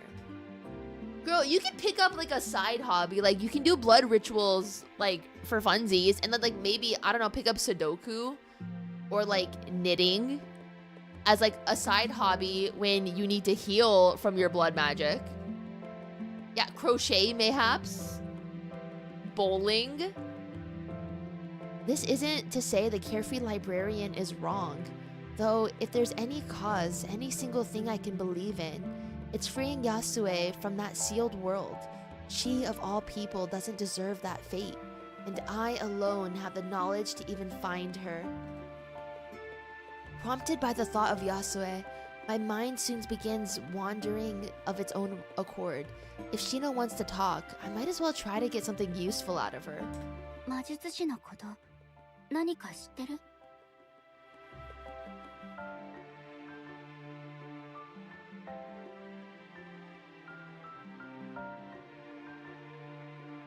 Okay, if I was in the library and there was a girl who's there every day studying, and I'm like, oh, let me talk to her today. She seems kind of lonely. And I'm like, hey, girly. And the first thing she says, or she asks me, is, do I know anything about mages? I'm running. I'm running. I've seen Jennifer's body.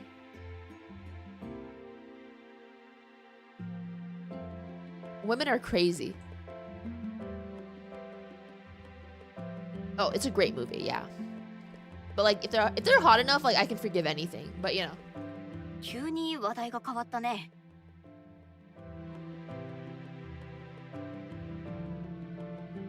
ついこの前、医者をやってる魔術師の記事を読んだの。 Wait, are mages just like a thing in this society?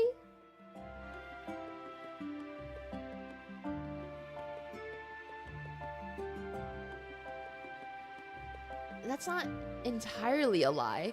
The odd news article or documentary about mages catches my eye these days. Now that I know, oh, well, like they mentioned it in like the past society. I didn't think current society had mages. Yeah, okay, wait. Suddenly blood magic's not as weird. Girly, I think you could share your blood magic. Maybe not the blood part. I think you could share your magic stuff.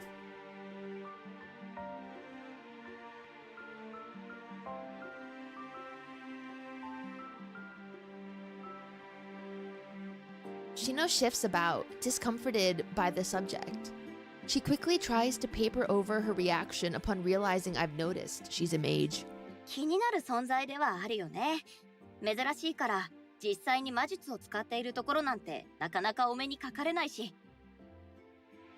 それもそうだけど、全く違う人生を歩んできた人がすぐそばにいるのに、誰もそれに気づかないって不思議だなって、そう思わない？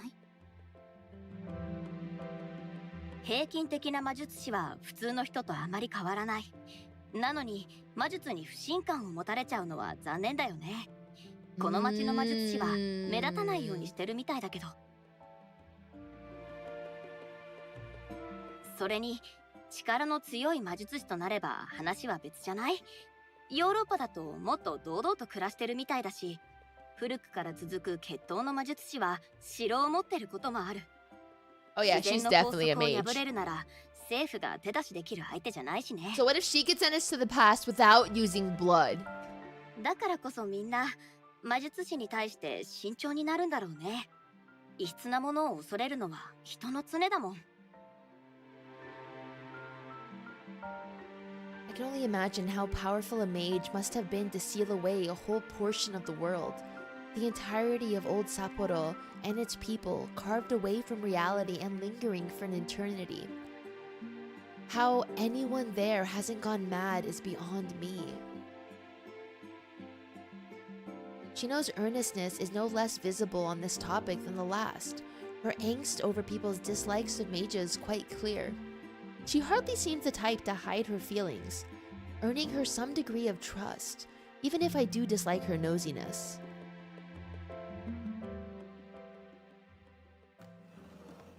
Realizing the time is getting on as the sun begins to set further, I file away Shino as a potential source of information as I get up and slide the book into my bag. もう帰るの？ Girl, you weren't even gonna say bye? 疲れすぎないうちに帰らなきゃ。今日も長居させてくれてありがとう。いつでも大歓迎。広い図書館で一人きり、延々と本を片付け続けるだけなんて寂しいもん。She's like, lonely. I was lonely once. I was locked in my room. My bloody room, full of my blood magic ritual. With that, I give an appreciative nod before pulling my coat from the sea and slinging it over my shoulders. My bag following before I start shuffling out of the library. It wasn't a lie that I needed to head back before I got too tired, but the reason goes unsaid. Has it been long enough? Girl, you can't. Tonight, I'll renew my efforts on studying my other reading material. If I'm to devote myself to some cause or another, then that cause will be something only I can do. My concerns already begin to feel fleeting as I focus myself on the task ahead. From now, my purpose in life will be freeing Yasue from her gilded cage. 'Cause birds are born with no shackles. And what feathers my face. All right, scene 3. Oh. Sword and spear ring out as they clash, voices bellowing and men falling as their vibrant cloth swirls about in violence. No less vivid are the heartfelt expressions from the deepest fury to the most devastating anguish. Ta-dang. From my seat in the audience, I watch on silently with rapt fascination. Chushingura, a tale of 47 ronin and their quest to avenge their master, caught between loyalty to their late lord and duty to the shogunate.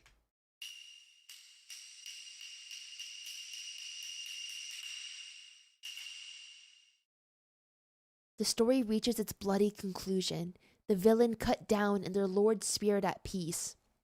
For going against the shogun, however, all will sacrifice themselves for their deeds. It's a stirring performance, the actors' heartfelt cries and gestures feeling more visceral than any picture on a stage. Like most my age, I thought theater a little old-fashioned, obsoleted by movies and TV shows.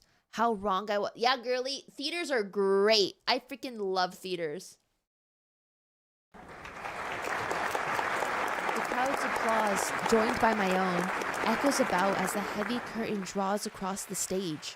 Another fine work coming to an end. The play is apparently frequently performed here, being very popular in its time and a favorite of Yasue. It's no wonder either. This is a heartfelt tale of honor in an era in search of a cause.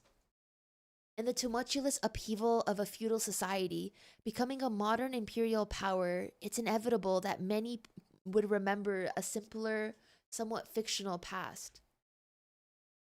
Chushingura even resonates with someone like me. It isn't that honor doesn't exist anymore in my own time, albeit in a different form, but that it's distant. Something you only hear about on the news. Ooh, she was performing? Oh my god, no wonder she's obsessed. She's an actress. Oh god, Honoka, I get it, girly. I get it. I too. Yeah, no, I get it.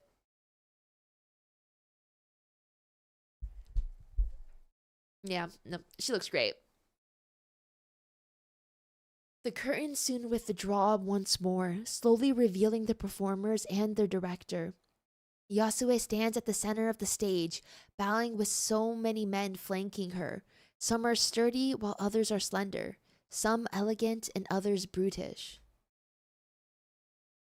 All natures and appearances are represented, each having given their all in the grand play. Oh! Yet not one of the actors was human. Oh, she uses her magic. Oh my god, talented queen. Another round of applause ensues from the crowd, who were no less delighted by the illusion than the performance itself. Of course, I'm among them. No matter how many times I see it, Yasue's magic still amazes me. She's so pretty.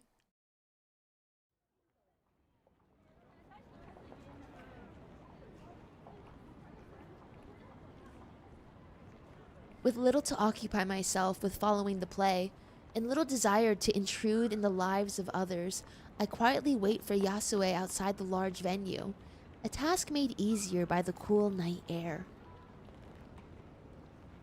Life goes by slowly here. That contrast is one of the most jarring things about our two worlds. Even the most patient modern people have a sense of urgency about them. They're always thinking of things they need to do, people to meet, and news to read. Here, the old woman urging his the old man urging his horse on simply pines for a meal and bath, his day's work over.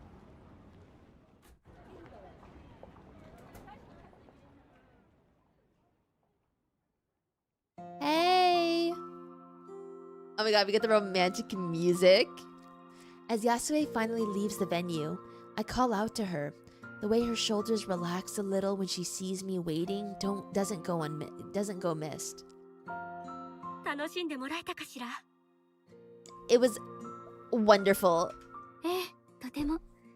普段歌舞伎や舞台なんて無縁の生活だけど、それでも感動したよ。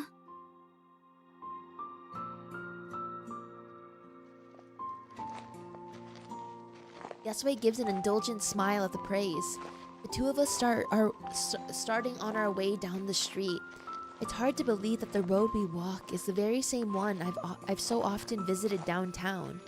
The street layout uncannily familiar. Even as we walk, the odd passerby gives an appreciative bow or word of thanks to Yasue. Her only response each time is a humble, almost shy bow. Yasue must be one of those grand mages Shino mentioned. Yet she herself never mentioned how powerful she was. Far from finding herself flustered by those around us, she instead turns to me for conversation. 一つ聞きたいことがあるの。現代でもまだ歌舞伎は人気があるのかしら？私の劇場はまだ残っていて。You know, there's a market for it. I think your theater has probably been renovated though to be like a shopping mall or a movie theater, which is a type of theater. I feel a little pained by her clear hopes for a different answer than I can give. In a world of movies, phones, and streaming, theater is largely relegated to the more culturally refined. Modernity continued unquestioned. Her theater is little more than a small plaque in the real world. Most of the minor landmarks commuters unknowingly walk by every day. Were it not for Yasue's interest in the topic, I wouldn't have noticed the unremarkable sign myself. Said plaque never mentioned Yasue though. Odd, for someone who seems to have practically created this venue's reputation. 今はいろんな娯楽があるから、劇場に通ってるのは年配の方が多いかな。でも本州だとまだ観客は多い方。札幌は本州ほどじゃないけど、アマチュアのって素人上がりの人たちの歌舞伎が時々上演されてる。Oh, she's trying to reassure her. I try to put a positive spin on it, but the slight clouding to her expression is enough to see that I failed. It's difficult to communicate just how much she's missed in over 100 years. Much of it harrowing and depressing.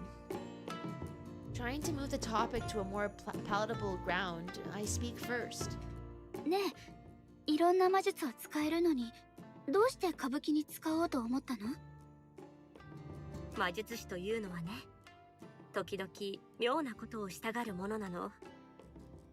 私たちの本質は普通の社会ではあまり受け入れられないものだか Aww. ら、関わりを持たずに生きているうちに変容していく。でも皆が私の術に目を輝かせているのを見て、歌舞伎を生業にしようと心に決めたの。 She just wants to make people happy.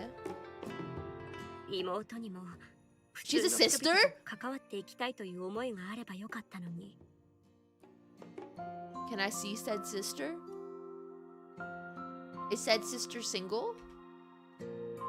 She's never mentioned that she had a sister. Even now, her words more mumbled to herself than directed towards me. 魔術師ってあんまりいなさそう。私、あなたに会うまで一人も知らなかった。札幌のことしかわからないけれど、そうね、区内に数十人いるかどうかというところかしら。ほとんどは力を隠して過ごしているか、人里離れた場所でひっそりと暮らしているから、正確な数はわからないの。自分の力に気づいていない人がいる可能性は？ Yasue gives a reflective snort at the idea, the crude amusement at odds with her otherwise calm and collected nature. She soon answers my confused reaction. それは考えられないわ。視力に気づいていないも同然だもの。魔術師が自分の魔術の感覚に気づかないなんてありえないことよ。あ、そうなんだ。ごめん、Hmm. 私、本当に何も知らなくて。そうでしょうね。でもあなたはこの閉ざされた世界をやすやすと行き来しているようね。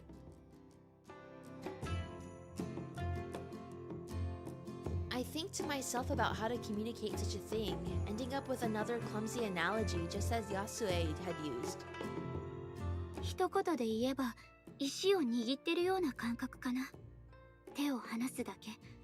だから、元の世界に戻るのは簡 Like 単。 holding a rock. Bye, Elysius. Have a safe flight. でも、こっちの世界に来るのは、地面にある石を浮かせるような感じ。今は確実にできるけど、やっぱり、まだ実感は湧かない。って言えば、分かってもらえるかな。ええ、実に理にかなっているわね。私も魔術について聞かれたらそう説明すると思う。 Oh. With this, she emphasizes her point by conjuring a fan into her hand. 魔術は物理法則に反するもの。私たちは現実を否定しているわけだから、現実は何であれ、魔術を使われることに反作用を生じさせる。 I like how her eyes turn gold when she uses magic. だから魔術の効果を維持させるには力を込め続けなくてはならないの。ほのかの言葉を借りれば、石を浮かべておくにはしっかり握っておくというところでしょうね。そして手を緩めると、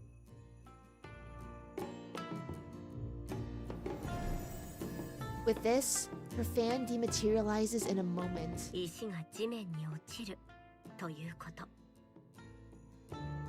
もしかしたらほのかは自分で思っているよりも魔術のことをよく分かっているのかもしれないわね。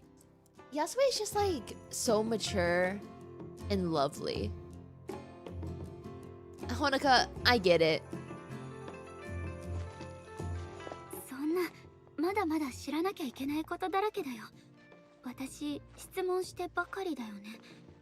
嫌ならごめん。とんでもない。あなたの好奇心は素敵よ。お友達に聞いたことは？友達なんていないよ。 I don't have 誰かと仲良くなれる性格でもないし。 Oof. Oof. No, what do you mean I'm not really the type? Everyone's the type to have friends. あら、私にはそうは思えないけれど。実はね、この世界に来るのがわざと年だけを積んですっかり傲慢になった年寄りの魔術師だったらどうしようかと心配していたの。 She gives an earnest smile to show her sincerity. Maybe it's only our being forced together by these strange circumstances, but having the company of Yasue is something I'm grateful for. For all she accepts my questioning of her, Yasue never pries into my own affairs. Besides, everyone would seem approachable to her. So many walk up to Yasue in the street, the powerful mage thinking nothing of speaking to them as equals. It would be so easy to become aloof and arrogant with that kind of power. She's so easygoing and has so many skills and interests. In every way, Yasue is a far better person than I. How unfair it is that someone like her, instead of me, would be so cruelly sealed away.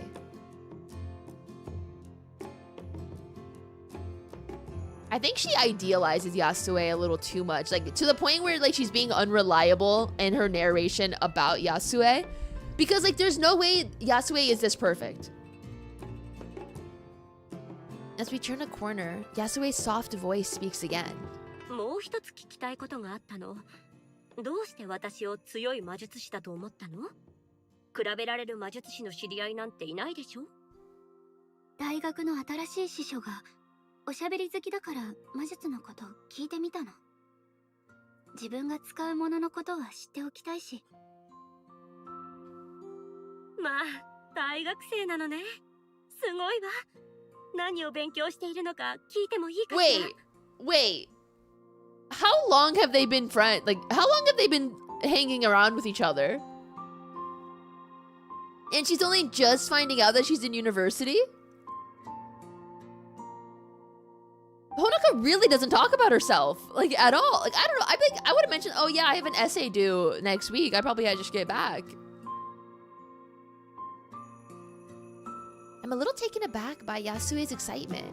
Before remembering the context, university must be rare to get into in her time, let alone for a woman. 人文学よ。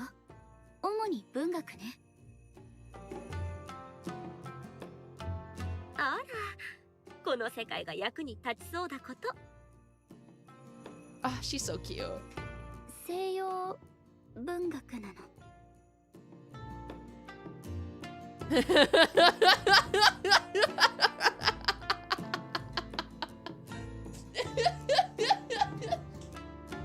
She got so excited. She's like, oh my god, like, that's so cool. Western? Okay, well, now we have nothing to talk about. And you know she's only doing Western literature so she could learn Italian so she could translate her blood magic book.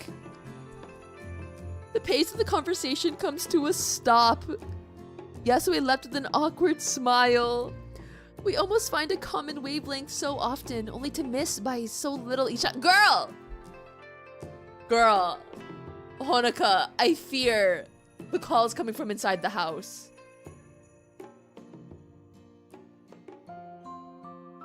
Then again, if it hadn't been for my interest in European literature, I'd never have ordered that book on blood magic. And I wouldn't have had the patience to slowly read through the handwritten pages either. My well-thumbed Italian dictionary at hand all the while. ここで聞いた情報を使わせてもらうとしても、参考文献一覧にどう書けばいいの？友達から聞いた話とか？あら、友達はいないんじゃなかったの？ That was a cheap rhetorical trap, and her teasing face shows me she knows it. That said, I find myself rolling the idea around in my mind like a sweet. The thought suddenly comes to mind that I brought something along, thanks to chatting with Shino days earlier. My hand dives into my pocket to retrieve my phone, but before I can show it to her, a cheerful red package slips out and falls to the ground. Yasue's curiosity takes control as she quickly swoops down and takes it in her hands. Is that a Kit Kat? あ、それ今まですっかり忘れちゃってたチョコレートを持ってきたの。 Oh my god, Honoka, no, you can't show her processed sugar. You're gonna ruin her. They don't have processed food like this back then.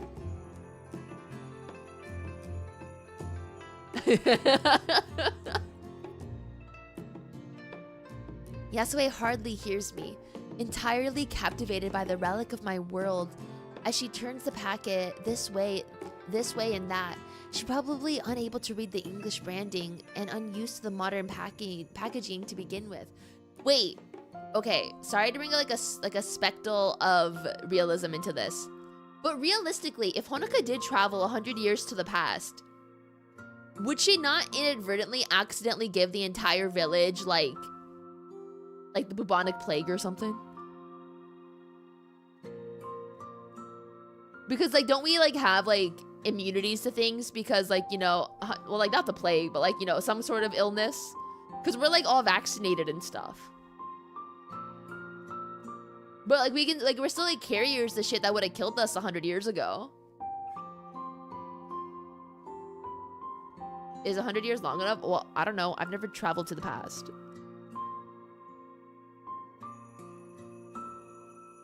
Not the bubonic plague, but like some nasty influenza strands. Yeah. It's a little charming, actually. She's hardly shy about her bewilderment, instead happily playing with the foiled edges and trying to make sense of the slogans and marketing. チョコレート Chocolate. 聞いたことがあるわ。確か東京で売られている薬だったかしら。 Medicine? それがとうとう北海道にも来たの？これは薬じゃなくてただの食べ物よ。お菓子って言えばいいかな。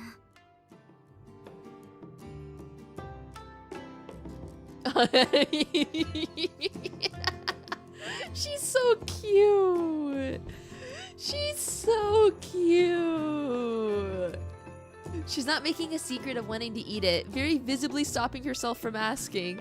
I feel like a mother whose kid is begging at the store. 食べていいよ。高くないものだし。 Aww. I'm a little startled by how quickly she begins to work on the wrapper and how clumsily she rips it apart. It's easy to forget just how ingrained so many everyday things are to a modern person, like the specific ways packets are designed to open. No sooner does she take a mouthful of chocolate instead, that her face lights up in delight. とっても甘いのね。 That's that processed sugar, baby. She continues munching away, raising her free hand to poorly hide her chewing mouth. 現代には本当に素敵なものがたくさんあるのね。 I know, she's so like kita kita sparkly. So Yasue has a sweet tooth. No wonder when sugary treats reached Hokkaido, she might have only ever had bean and rice-based confectionery. Sugar would be terribly sweet compared to anything she's had before. As she savors the last few morsels from the packet, I reach in and take the phone from my pocket once more, usually having left it charging when I came here in the past. Yasue gulps down the last of her chocolate as I bring it up between us, her puzzled face reflecting off its shiny black screen. She jerks back a little in surprise as the screen lights up. Eager to see what she makes of it, I unlock the phone and hand it over to her. これは She only has 3 apps.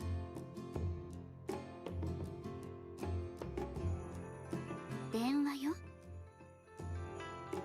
電話？ She has 3 apps and one of them is her mail app. 触っていいよ。この画面に触れたらいろんなことができるから。 Okay, yeah, there's no internet. The X on the Wi-Fi. I was about to be like, the past has Wi-Fi? Because that would be wild.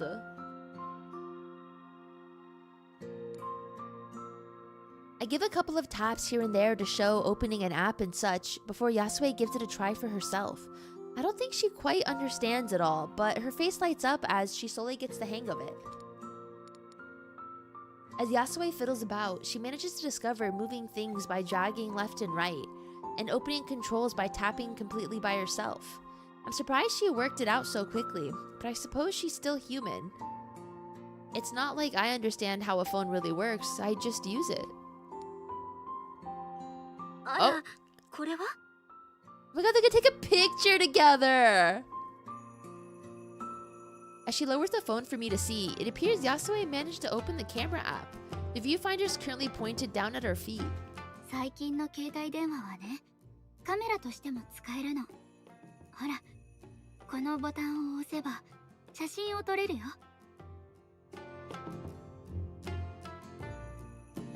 The idea seems to have stumped an already perplexed Yasue. Girl, take a picture. Yeah!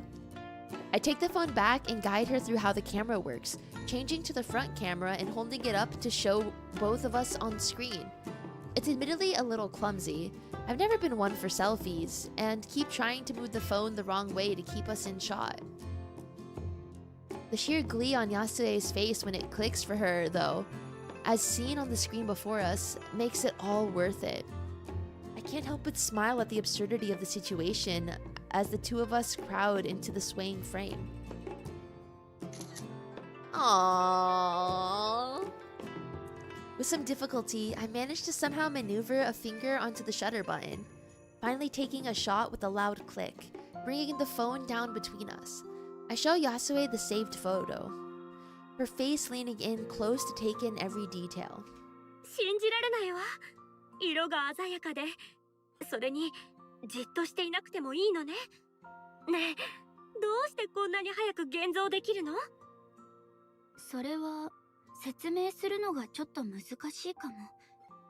でも携帯電話で撮った写真は現像しなくていいの。 She ever seen a フ photo ィルム before? に映してるわけじゃない。 Well, I'm sure she's seen film, because that's been around for a hot minute. I'm so used to the digital era that the days of film cameras slipped my mind. As I replaced the phone in my pocket, Yasue rights herself, but the excited energy from her new discovery still remains. I have to remind myself yet again that this woman's actually the older of us. ありがとう、ほのか。こんなに長く本物の世界を感じたのは初めてよ。今は何という時代なの？明治の後、大正、昭和、平成ときて、今は令和よ。令和、いい響きね。きっと素晴らしい暮らしを送っているんでしょうね。You know. それに食べ物も、さっきのチョコレート、すご Chocolate. く美味しかったもの。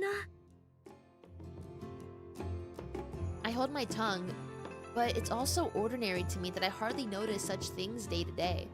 To Yasue, though, this might as well be another world entirely. Her childlike joy is quite charming. It feels nice to have helped her, however accidental it might have been. I wonder just how long it's been since I've helped another. Oh my god, what you should do next time during her blood ritual is go to the konbini and get a shit ton of snacks and be like, it's time for a taste test. And then record it on your phone and be like, hey YouTube, welcome back to the channel. I'm going 100 years in the past to do a taste test. Here's the opinion. Like, I think that's brand new, unique content.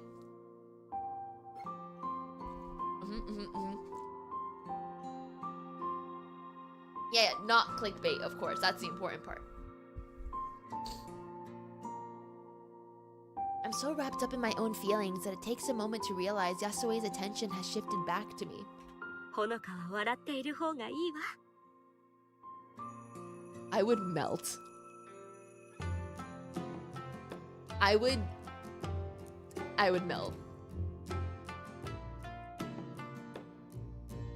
In a moment, my face collapses. It's not that I hate her well-meaning compliment, but somehow it doesn't feel right to smile. Not after everything that happened. 安江はどうしていつも笑っていられるの？閉じ込められた後でさえも。だってもう100年以上経ったのよ。年も人々もこの世界も何一つ変わらないまま。昔はこんな風じゃなかったのよ。一番辛かったのはこの世界から抜け出そうとしていた頃でしょうね。失敗するたびに愛する人たちと過ごせる時間が失われていくのを感じていたから。でもどうして年を取らないの？ちっとも年を取ってるように見えない。あら、ありがとう。 How old are you? 魔術師の中でも特に力の強い者は自分の魔術で老化を遅らせることができるの。普通の人の3倍、いえ、それ以上に長生きする人もいるわ。I wanted to be like, I wanted to say an age. I want to be like, and how long have you been that age? あっさりと諦めることもできたけれど、私は。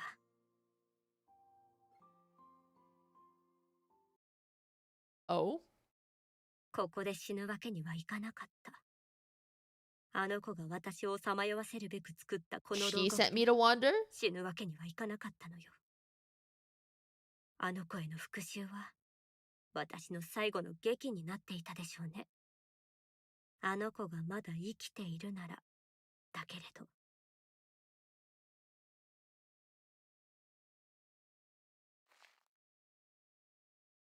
For the first time, I catch a glimpse of something darker in her. Without thinking, I take a step back, my chest tightening at the change from her otherwise gentle nature.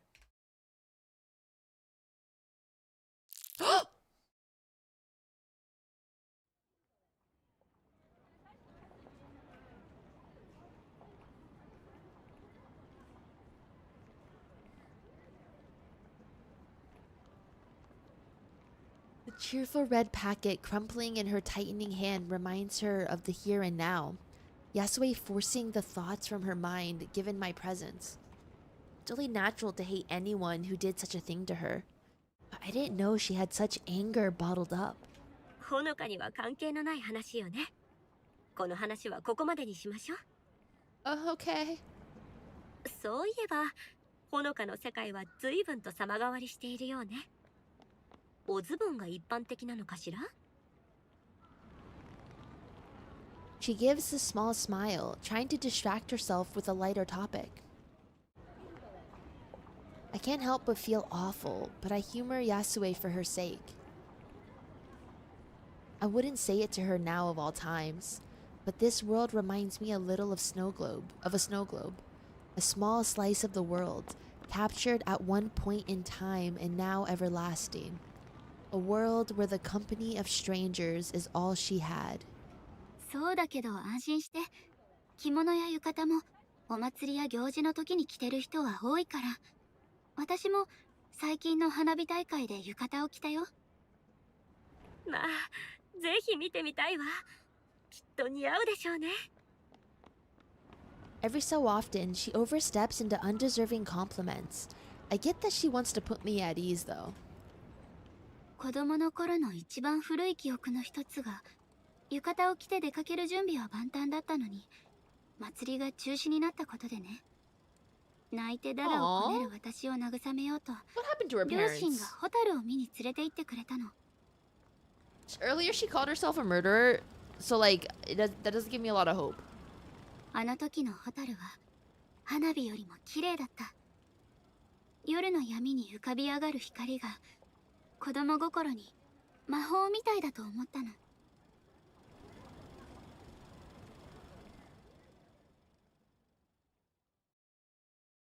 素敵な思い出だこと。ホタルなんてもうずっと見ていないわ。Fireflies? I saw some 私 yesterday. も Uh-oh.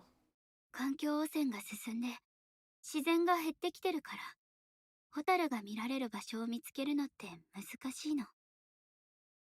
Did they not make it into the end of the sweet dream? Wait, you know what I'm realizing? The fireflies in this game also didn't see the fireworks. Damn, that's crazy. Oof. L's in chat, bro.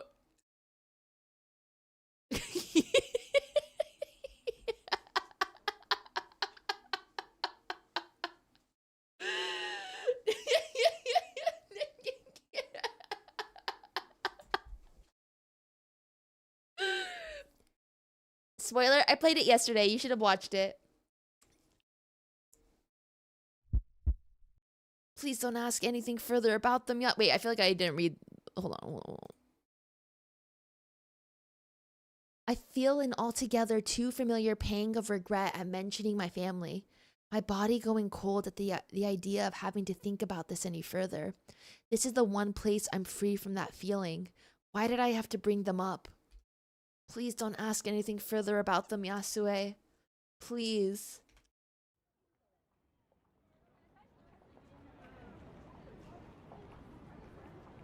Soon, that wish becomes altogether too true. The silence makes it clear. Yasue's been taken off guard, acutely aware of the topic to avoid. As I feel pain from clutching my arm, I decide to use one excuse to leave that I told myself I wouldn't. そろそろ戻らなきゃ。疲れちゃった。おう。そう、ゆっくり休んでね。おう。何より私を友達と言ってくれて嬉しいわ。誰にだって友達は必要だもの。自分ではそう思えなくてもね。だからこそ私は劇場を続けてきたのよ。ありがとう、ヤスエ。また来るから。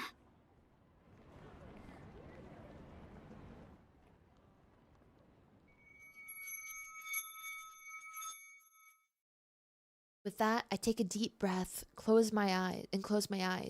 Even as the magic begins to take hold, my mind is elsewhere. I can't make the world a better place as Shino is working towards. I'm too selfish and too useless to do something like that. What I can do is help this one person. Girl, you're not even helping, you're just like being company.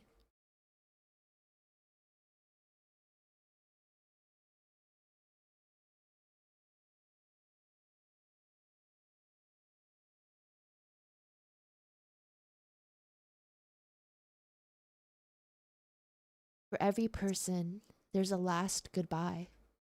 A last take care, a last smile, hug, and wave. I never knew which would be the last until...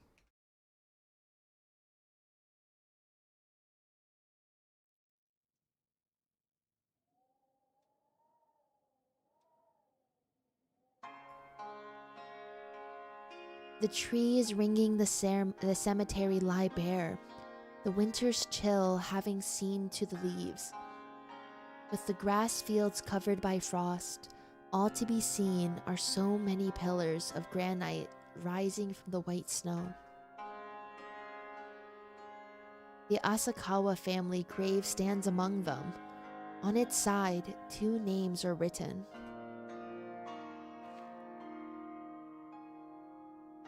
The business of attending to the grave is a strangely welcome routine. Setting something for my overactive mind to focus on has always been helpful. The emptied bucket from the temple now sits beside me, the condensation from my breath hanging in the air. The weeding and cleaning of the stone now done, I stand alone with nothing but my thoughts. I can't say I'm particularly good company. I suppose I shouldn't like cemeteries, but I found myself thankful for the time spent here. Every matter is thick with formality. From maintenance to prayer, to the priests themselves, everyone dutifully follows their script, perfect for someone like me. So far as I can tell, the unremarkable cemetery in Sapporo's outskirts has been here since the city's founding. The graves about me are old and new, ostentatious and simple. None of that matters to their owners now, who lied just the same. Even here, I'm not alone, with the husky words of another drifting on the cold air. A few yards away, a middle-aged man sits cross-legged before his friend's grave. his old bomber jacket dirtied by the ground, his cheerful, even animated conversation is helped along by the sake before him, still wrapped in the convenience store bag it came in. In the times I've come here, various characters have come and gone as they visited loved ones. He seems to be one of the more regular ones. I too once talked to my parents' graves, about my worries and musings, the day's events, even about Yasue and the wondrous world she inhabits, of the Kabuki performance she put on, her favorites and so on. I soon stopped. People said I should talk to my parents at their resting place, but as I stand before them, the words don't come. For all I try, my heart just aches all the more. Perhaps it's simply that I'm the wrong generation to find comfort in it. For all the rituals around death, I've never placed any faith in such things. The hole they left will never, can never be filled. No amount of talking to cold stone will change that.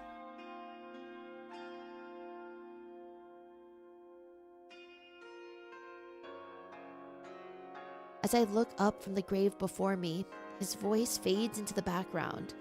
The sight before me is captivating now as the first time I saw it. Oh, hello. At one of the graves far ahead, a lone woman stands solemnly before another pillar of stone. Her vermilion kimono pierces through the white snow, making for a strikingly beautiful sight. She's never said a word in all the time she's visited this place, nor has she attended to the maintenance of the lichen-covered grave. Perhaps an old-fashioned matriarch, or simply a traditionalist, she glides with grace and precision to her steps. In the midst of the falling snow, the lady stands alone, grieving in haunting silence. Noticing her turning back, I quickly cast my gaze downward. The path to leave runs past me, the woman's Zori sandals clattering with each small and measured step her clothing forces. As she passes, I feel something strange. Not once have we spoken, nor have we so much as looked at each other. Yet some unspoken connection exists despite her aloof and excessively formal nature.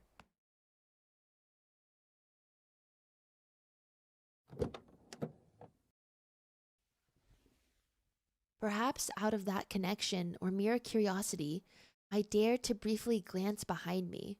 The woman steps into a dark sedan parked past the cemetery's gated entrance. A sharp-looking blonde woman holding the back door open for her.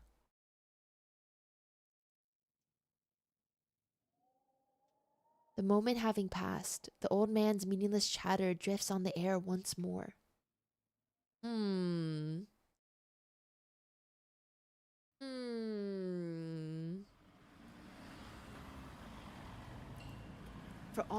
For all I might want to visit Yasue, to see a friendly face and give meaningless chatter, my body is too weak to handle another ritual today. For want of something to do, I end up downtown to run errands. I couldn't go back to that empty house, not today. One cheery theme turns into another. Every several feet, I walk by so many restaurants and stores. The visual cacophony is no better. The signs and advertisements blending into each other no matter which way I look. Japan ASMR. Dun dun dun donkey kyote. Dun dun dun dun dun dun dun dun dun. That's like the advertisement she's hearing, you know? Oh my god, the chirping of this. Oh. Guys, I want to go back to Japan. Time to book another flight. The sound of cars rolling by is interrupted by the cheerful chirp of walking signals. Joining the crowd, I walk across the wide boulevard to another set of stores, selling another set of products. There's an uncanny nature to it all. The street layout is about the same as Yasue's time, more or less, with the wooden frontages now green with glass, dirt streets now lie paved, and the white snow is lit by the lights of bustling businesses. Unfortunately, the couple of weeks studying blood magic haven't yielded an ounce of progress towards helping Yasue. What experiments Isabella attempted more often failed than not. Her dialogues on the nature of magic are of little practical use. She was a normal person who'd stumbled into a world she didn't understand just as Bro, it's so hard to talk with the noise!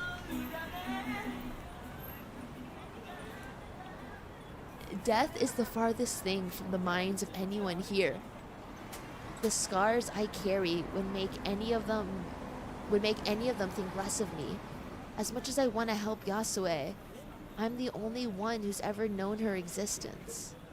Once I found solace from my loneliness in the company of others, now I find myself alone, even in a crowd.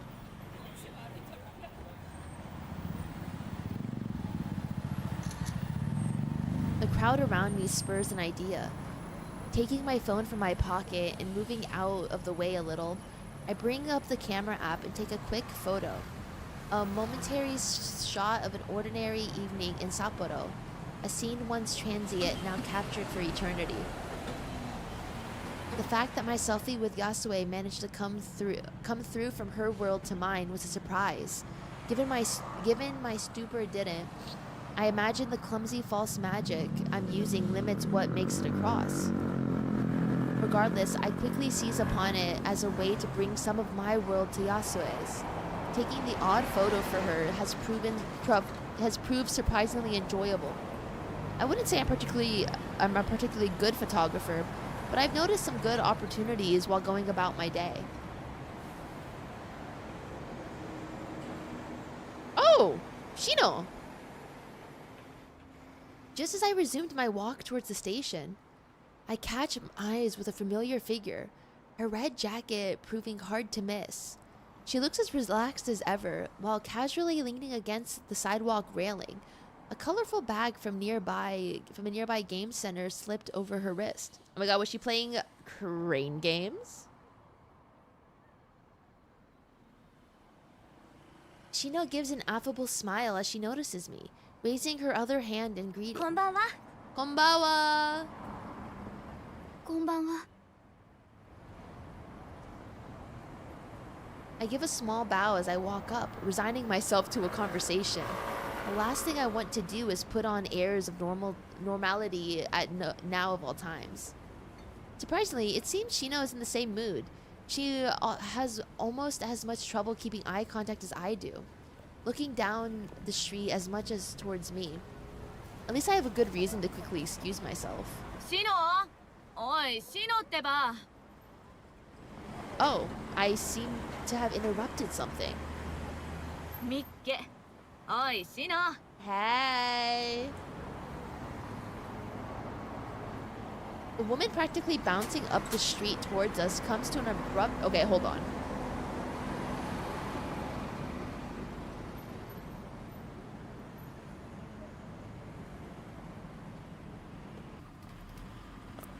I'm sorry, the cars are so loud. The cars are so loud. You think it's ambiance? Hold on. Oh.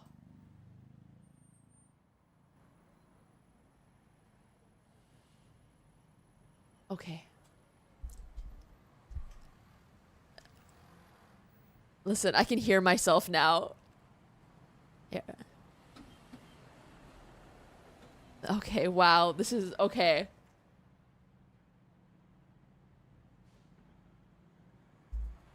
I can hear my thoughts again. This is so nice.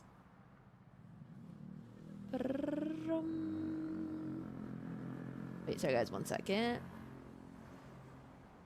It's so quiet. I know. Crazy.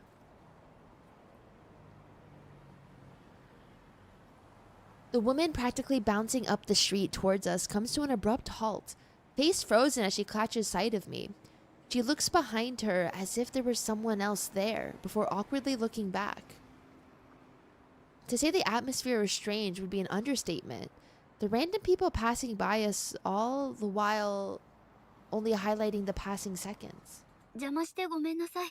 もう行くね。 Bro, this is the most uncomfortable experience of my life. そんなことないよ。ちょうどよかった。I don't know. I feel like the other girl hates us. ほのかちゃん、こっちは友達のカオル。 Hi, Kaoru. どうも。 Wait, is Shino the kind of person that just adopts introverts? And now she's like, wait, these two introverts can be friends. Because that's kind of cute of her to do. She makes like an introvert support group and she just gets all of the introverts to like hang out with each other. And like, that's really nice. That's sweet.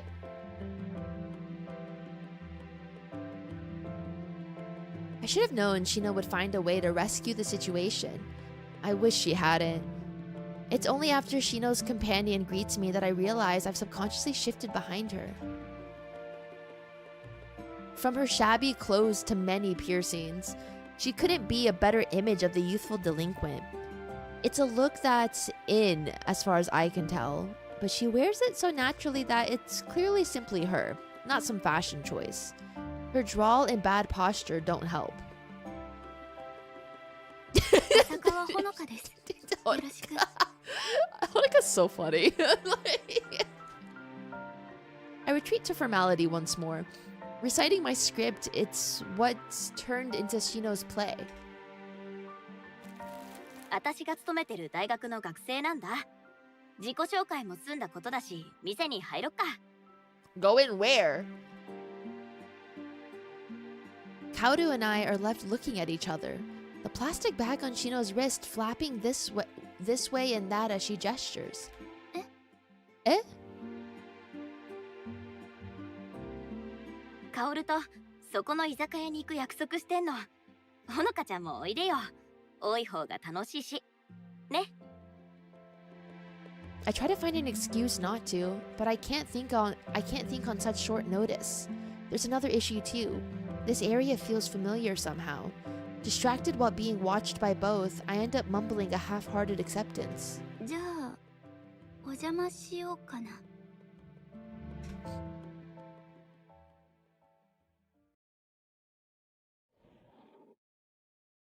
Oh my god, it's the same bar. It'd be really awkward if we ran into Yasu.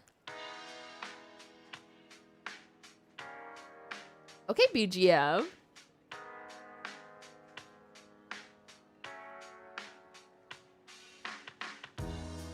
Ooh. I vibe with this BGM.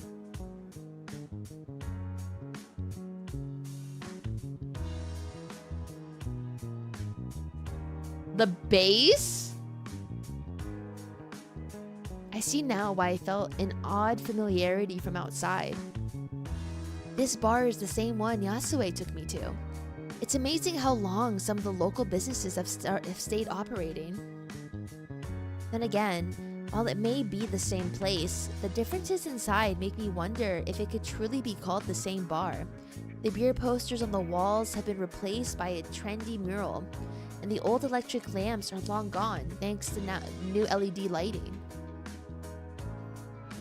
Even ordering is different. Kaoru talks Shino through how to use the tablet mounted at the center of the table. A dizzying variety of food and drinks available at the press of a button.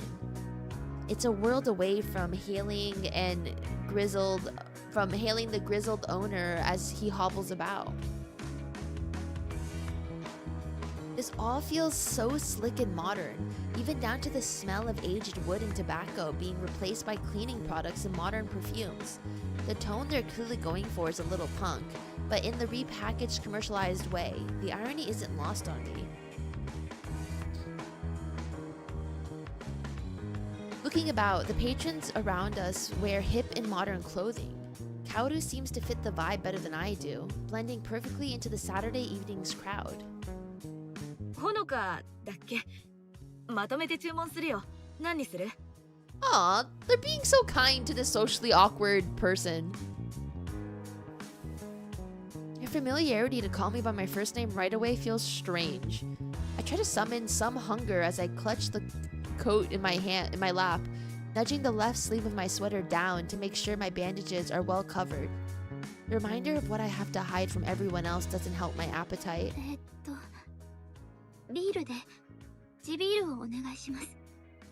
フードはまあ好きなの頼みなよ。 She wastes no time in quickly tapping away to make our order, leaving me silently glad that I managed to order something normal at a bar. I'll have to thank Yasu for teaching me. Honoka, this poor child. As she finishes up and puts the tablet back on its mount, it's Shino who speaks up. そうだ、これあげる。 She passes the game center bag over the table with a smile. I reflexively take it before looking inside and plucking the soft item out. Aww! クマのぬいぐるみ？私、物に執着しないたちなの。手放す方が楽だもん。 Bro, that's だ such か a ら mood. 持ってて。 When I win stuff at crane games, I just give it out. Because for me, it's not about the prize, it's about winning. So once I win, I don't need the prize anymore. 何よ、その顔。 Oh, did Kaoru want it? 私にはぬいぐるみが欲しいと聞かねえんだな。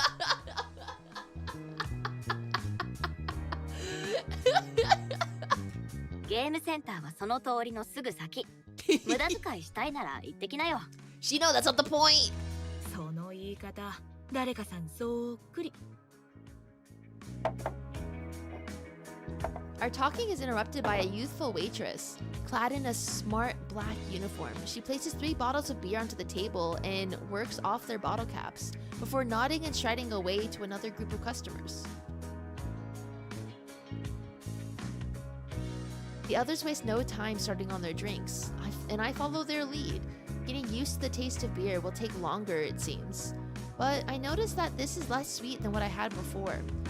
The way even the same brand of beer must have changed. Kaoru and Shino seem to have a good handle on one another. Even though Shino invited me in to be nice, I distinctly feel like I'm butting into their evening. I pull out my phone as subtly as I can, checking if it's late enough to use that as an excuse to leave. Just past 9. I could probably get away with it.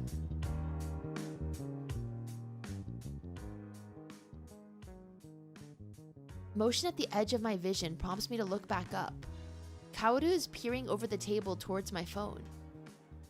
She made it her lock screen? I can't, Honoka.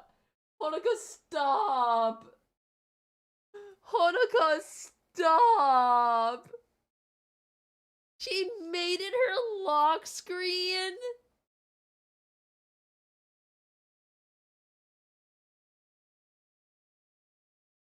Girl.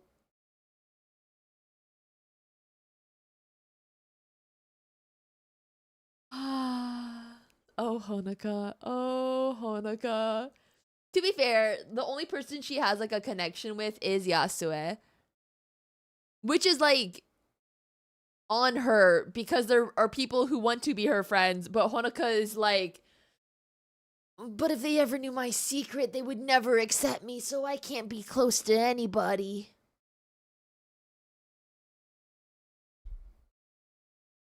She is very moody, but it's okay. She's learning. This is so funny. へえ、可愛い人だね。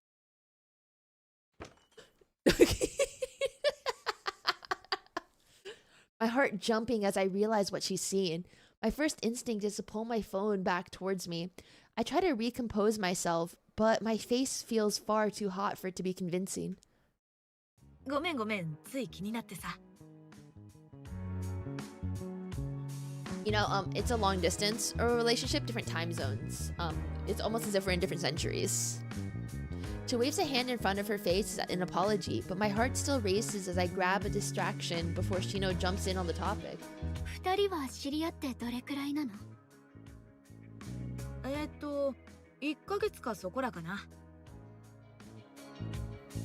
Shino, she looks to Shino for confirmation, who agrees between sips. It took me a long time to get comfortable around Yasue, but I suppose both seem to be the sociable type. As they begin to talk with each other, the conversation thankfully drifts away from me and the friends chat between one another. Kaoru's loud voice ensures the other patrons glance towards her rather than me as well. I drink the last of my beer as quickly as I can before finding an opening in their conversation. もう遅いし、そろそろ帰らなきゃ。誘ってくれてありがとう。全然いいよ。来てくれてありがとう。じゃあまた来週図書館でね。Mata. じゃあな、ほのか。今度また見かけたら声かけてよ。遊びに行こう。Oh, they're so nice. With that, I shuffle out of my seat and grab my coat. They're being nice! Honoka, be nice! お会計は？ああ、気にしないで。私が誘ったんだし、これくらい出すよ。ありがとう。I feel bad, but this will go quicker if I don't argue the point. I don't even know how much beer costs in this time. Probably not 20 sen. Girl, you look at the menu. Dun, dun, dun, dun, dun, dun. With a last goodbye, I give a wave and head out.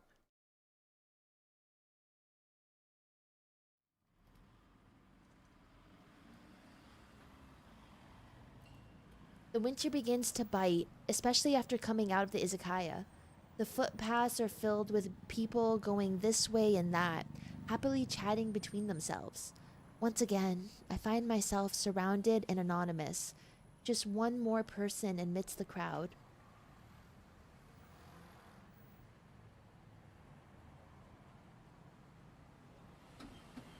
Clutching my coat against the cold air, I begin walking to the train station, the long train journey back to the empty house now beckoning.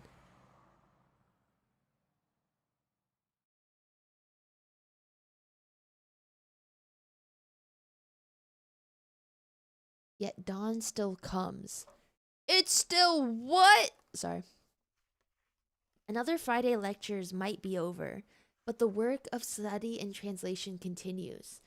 While other students around me talk of get-togethers and partying, I slave over the book before me while they drink the night away. Now that I feel put out at all, partying and such always felt like such an odd affair. Oh my god. Mood. I have never once felt the urge to party. Like, simply going out with my friends, going to like a nice little restaurant, getting a nice little sweet treat and a coffee sounds like perfect. And then like talking late into the night seems like ideal.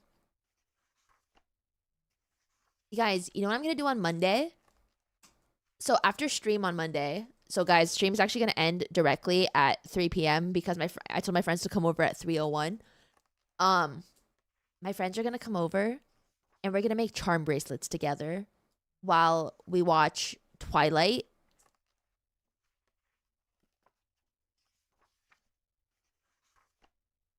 And that's on girlhood. That is girlhood. I bought us blind boxes too to open. So that should be really fun. Yeah. Yeah. I even got charms specifically that I knew my friends would like. Like I tried to match them to their interests. But yeah, guys, I'm such a good friend. On the 6th day of Yurimas, my Hoshi gave to me, unfortunately, 6 not sorry, 7, 5 daily light cones, 4 unbricked accounts, 3.0 Mina, 2 strap sister, and 1 more Yuri game to add to my collection. Yeah. Yeah. Approved. That was a good 6-7 joke. I appreciate that one. Bum, bum, bum, dun, dun, dun, dun, dun, dun, dun, dun, dun, dun. Okay. Oh, so you guys like 6-7 jokes when I'm not the one saying the 6-7 joke? Be that way, chat. I see how it is. I see this. Yes.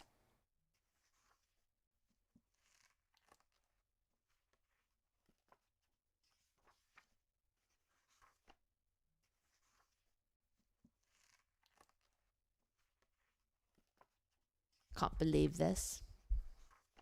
Can't believe this. Anyways, I was dragged along to 1 or 2 when I started university, only to feel like a fish out of water. I never even drank until Yasue offered. The company of books never did me wrong, which is more than can be said of people.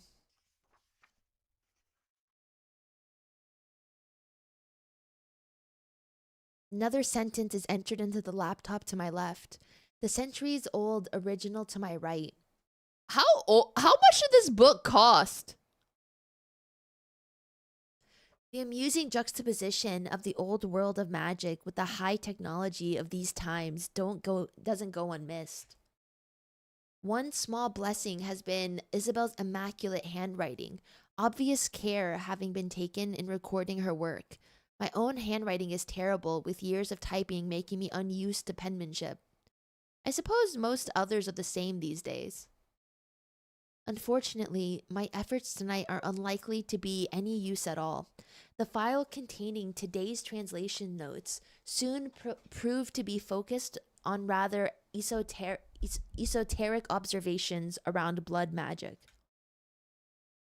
Rather than being outright required, the magical circles and glyphs I've been using are more to guide how one thinks. Practically speaking, they're like training wheels. Blood could perhaps be directly manipulated without any such guides with enough practice. Just more useless knowledge, and I'll need far more practice to manage without them in any case. All I can do is sigh in frustration, the day's work amounting to another waste of time. Yet, I can't afford to stop trying. The moment I do, everything will catch up to me. Deciding on my own experimentation, I look over to my phone laying to the side. I get so nervous every time like beating starts, you know? Hold on one second.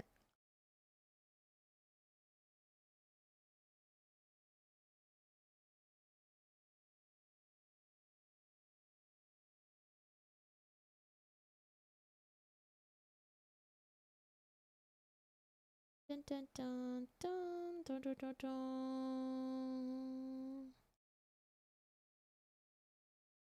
The knife beside it glints in the moonlight. Really, don't do it. Oh. Oh. Okay. Well, we can infer what just occurred. Yasue and I stroll along the gravel streets of downtown Sapporo, the smells and sounds of the period drifting in the air. Looking to Yasue beside me, she happily rolls her candy about in her mouth. After seeing how quickly she took the chocolate, I made sure to bring a few sorted candies along whenever I visit. It lifts my spirits to see her so easily pleased. Printing presses clatter inside a building as we pass. Newspapers busily being inked for the coming day. Even here, people want to be in the know. We briefly stopped to allow a rickshaw to pass before us. The sprightly young man giving a brief nod before ferrying two gossiping women down the road. Yasue patiently waits before continuing, clearly having no intention of hurrying herself.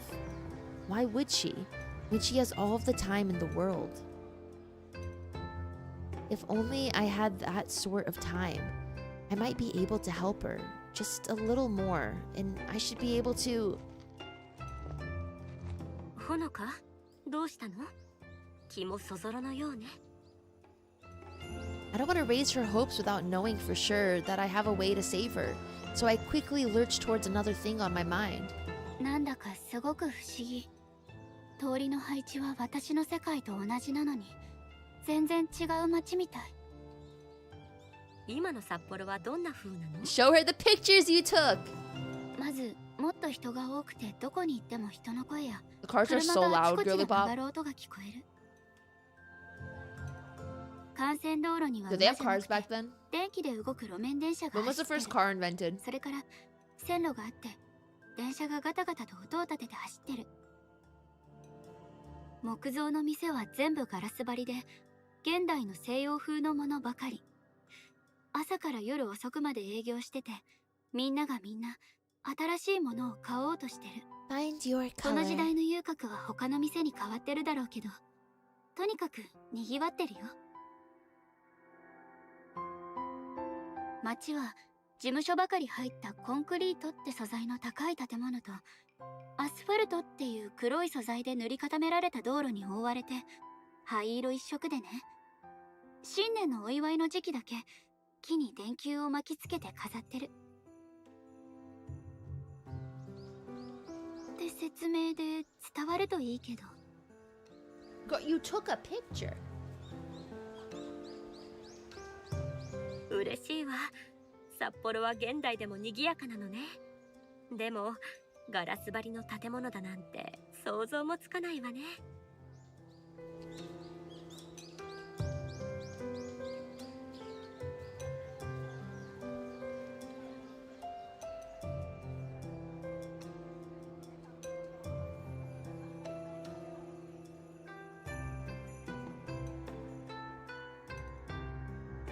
今の建物はもっと高くて、確か一番高いビルで地上40階だったと思う。40 floors? That's so freaking high. 魔術師をすごいと言うけれど、時の流れとともにこんなに変わるものなのね。実は大学の司書さんに連れて行ってもらった店がこの前安江に連れて行ってもらった居酒屋だったの。 Oh my god, she did one thing with her friends and now she has something to report. You know?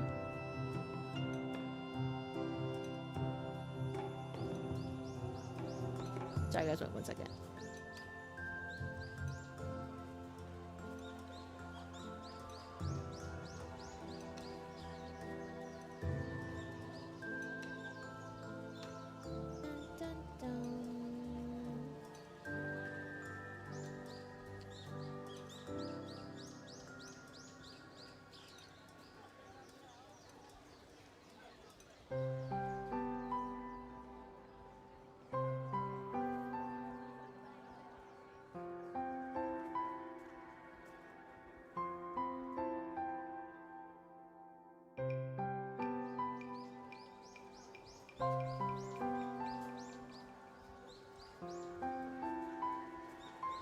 Okay. Her face lights up, her light-footed strides practically turning to prancing. つまり現代でも続いている店があるのね。嬉しいわ。この時代のものがどれだけ残っているのかずっと気になっていたの。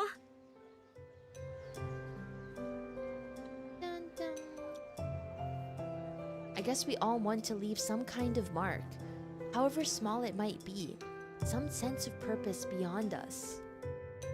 Yasue has her Kabuki and love of Sapporo, but I wonder what that truly is for me. Girl, your love is for her. Oh, she's hungry. A third party interrupts our conversation, my stomach growling. Yasue looks to me questioningly, but I don't have any good answer for her. 夕飯をまだ食べてな I mumble the words, feeling like a school kid caught by their teacher. Trying to research blood magic while also dealing with university hasn't been easy.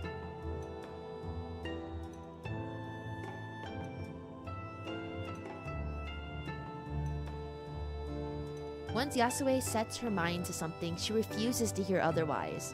I still can't decide if that stubborn nature is endearing or not. Finding myself pulled to her favorite place once more, my hands fiddle in my lap out of restlessness as a waiter places our foods before us. While the others here treat me nicely enough, I'm glad for Yasue to have taken me under her wing. Taking up my chopsticks and beginning on the meal with a hearty bundle of noodles, I realize how ravenous I am. The food here might not have the most variety, but it's wonderfully good compared to the convenience store food I've been living off of. My glasses fog up from the steaming broth, but I can't stop myself slurping up one mouthful after another. Only after a few minutes do I realize that I'm being stared at. I gingerly glance upwards to Yasue, her expression of amusement throwing me off guard. I must have let my hunger show. ごめん、つい。いいの。そのまま食べてちょうだい。気にそれに sorry, しても Gilly. ちゃんと食べてる？この世界に来るたびに食べ物に夢中になっているようだけれど。You know, she's not the healthiest. もちろん食べてるよ。Her expression only clouds further. I was never good at lying, much less when I feel bad doing so. 大学の課題や魔法の研究でいろいろおざなりになってることもあるけど、大丈夫。なんとかやってるから。自分のことを第一に考えてと言ったでしょ。この世界に来るだけでも大変なのよ。これ以上自分を追い込まないで。We seriously gotta find alternate ways to get blood out. While the noodles are wonderful as always, from this place, I give a frustrated sigh. やっぱり何か問題があるんでしょ。鈍から昇る湯気でメガネが曇るの。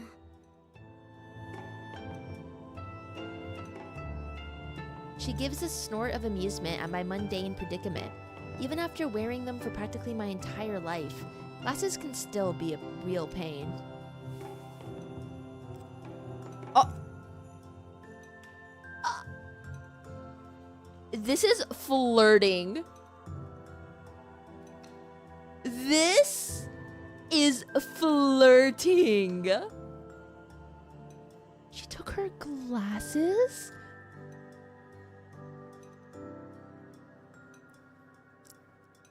To my surprise, Yasue reaches forward and gently takes my glasses in her outstretched fingers, putting them on herself afterwards with a churlish smile. これで一つ問題解決ね。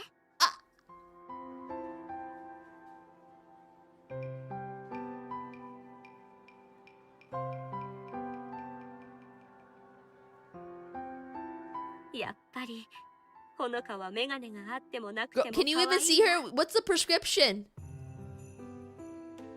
Oh, this is cute. This is really cute. I'm left silent as I'm unable to work out how to reply.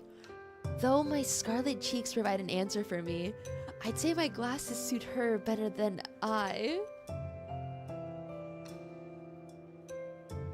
My thoughts again turn inwards as she looks around a little to get a feel for the prescription. Despite all of my research into my own paltry blood magic, Yasue's true magic still confounds me. Conjuring apparitions to enact a play, an entire cast's worth, is nothing short of amazing. I'm surprised nobody talks about her performances in the real world despite my looking. If mages can do such wondrous things, then perhaps they could also... No. I can't think about that. Every time I've caught myself reaching towards that vain hope, I quickly bat my hand away. Were it possible, I'm sure I would have heard about it by now. It's the last topic I want to talk about when surrounded by strangers as well. Honoka? You think Yasue's like, oh no, she triggered herself again? あ、何？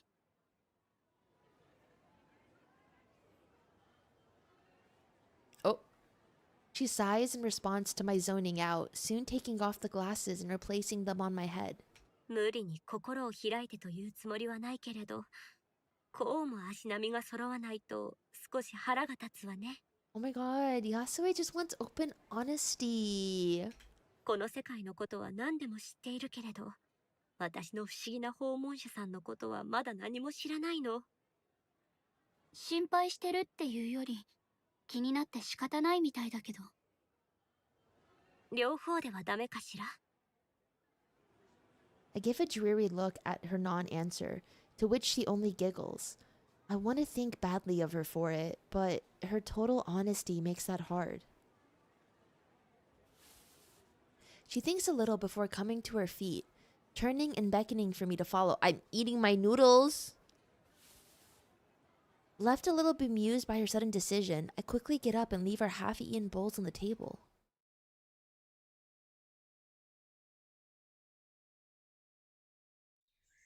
Oh, we're outside. Do we pay? Yasue's ability to see right through me astounds me once again. She knew I wouldn't open up around others, so she brought me here for privacy. 私のことをもう少し知りたいなら、実は最近血の魔法でできること、できないことを検証してみたの。本物の魔術師であるあなたたちと比べてね。安江はいろんなものを具現化できるんでしょ？ She gives the matter some serious thought, mulling over how best to explain these kinds of things to a common person. 私が使うような召喚の術は普通の人にはできないと思うの。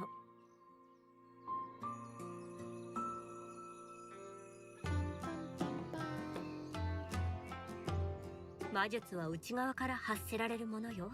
Emanates? つまり体内にあるものを元にした魔術を実現するのは簡単なの。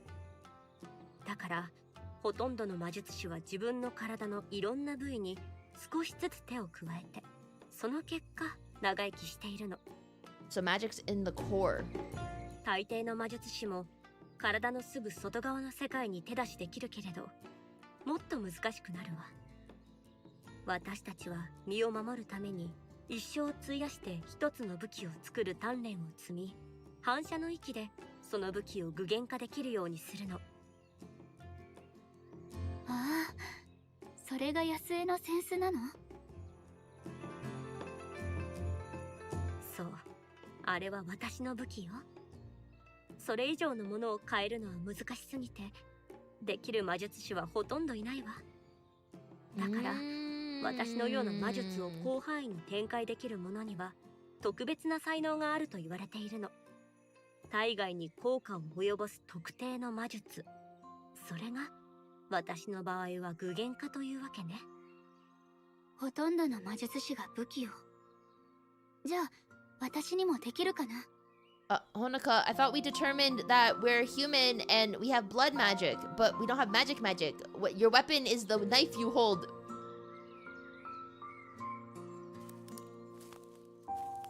Her face lights up at the idea, only to quickly turn about and start fossicking around the grounds near some trees. やってみせましょうか。何か使えそうなものは。そうね、これがいいわ。She rights herself and skips over, a sight never quite natural in her otherwise formal kimono. She hands me what looks like a regular branch, long and spindly with a fork at the very end.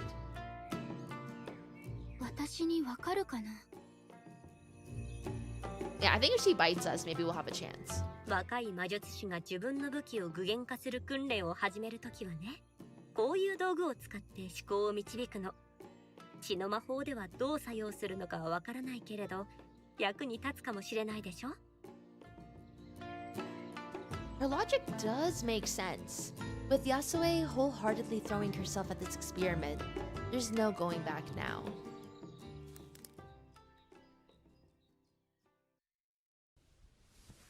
Holding the stick in one hand, I roll up my sleeve with the other and undo the lowest of the bandages. I don't have a knife with me, but my... Oh, God. But my fingernails have grown a bit longer than usual. So it should do the job for something like this. No, I don't want to see it. I don't want to see this. I don't want to see... Oh, I hate that noise. I hate that noise. Yasue's face is graven, but she holds her tongue as I press my nail into the already scarred skin of my forearm. Ugh. My own yelp of pain only barely suppressed as I drag it across. This isn't as bad as when I use the knife, but it's hardly a pleasant feeling regardless. A trickle of blood flows down my wrist and hand, the stick now stained deep red as the wine-dark liquid drips over it. さあ、形にしたい武器をできるだけ細かいところまで思い描いてみて。絵画のような平面ではダメよ。物体として想像するの。She その didn't 棒があなたの思考を導いてくれるはずよ。she didn't break through the skin barrier. She was using the already, like, the fresh scar that she had already. Because she has to, you know, to access this place anyway. So, it's kind of like you're reopening an old wound that's just barely started to heal. So, she didn't, you know. I don't know how that's better. Well, I'm just saying, I feel like it's a little bit more realistic that she's able to get to, like, this amount of blood. Like, I don't think she got to the scabbing portion of it yet. It's like a fresh wound. I close my eyes and do as she says, doing my best to bury the pain emanating from my arm. Something to defend myself with. A handle. Long enough to wield with both hands. Visions of old manuscripts I've read for university flick through my mind as I try to focus on a single one. One I read a few days ago lingers just a little longer than the others. An image of a farmer doing the back-breaking work of harvesting his crops. Oh my gosh, you gonna get a sickle? The large blade fits atop a long handle, which curves and twists about. The warm blood now flowing over my hand feels like it has a direction to it. A monument, a momentum, moving about and solidifying in my grip. The handle feels heavy in my hands, one end weighing far more than the other.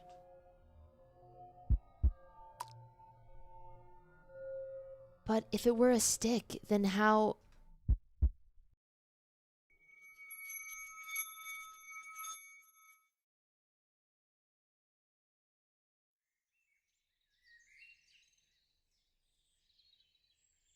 As I open my eyes, the first thing I see is Yasue. As talkative as Yasue's always been, the woman for once stands speechless as she stares not at me, but at my hands.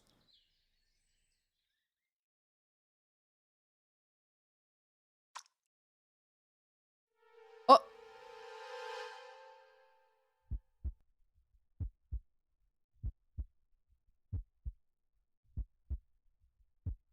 That's literally a blood scythe.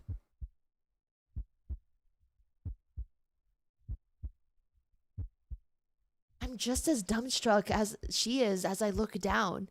Where a simple stick once was, a scythe, albeit crude and unwieldy, now rests in my hands. Blood from my wound still trails from the cut I'd made directly to the handle, an unsettling sight, only making it too clear what the scythe truly is. これを私が Girl, you better be taking iron supplements.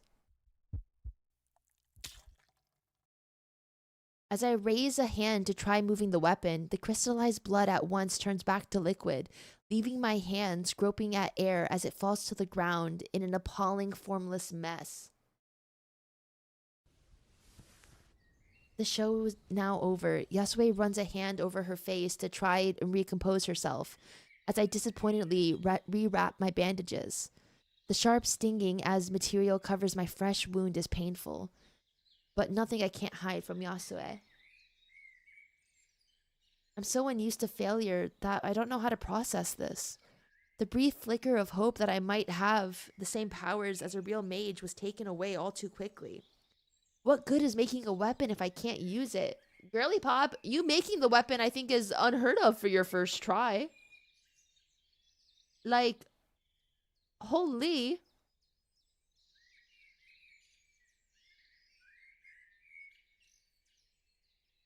Bum bum bum bum. Dun.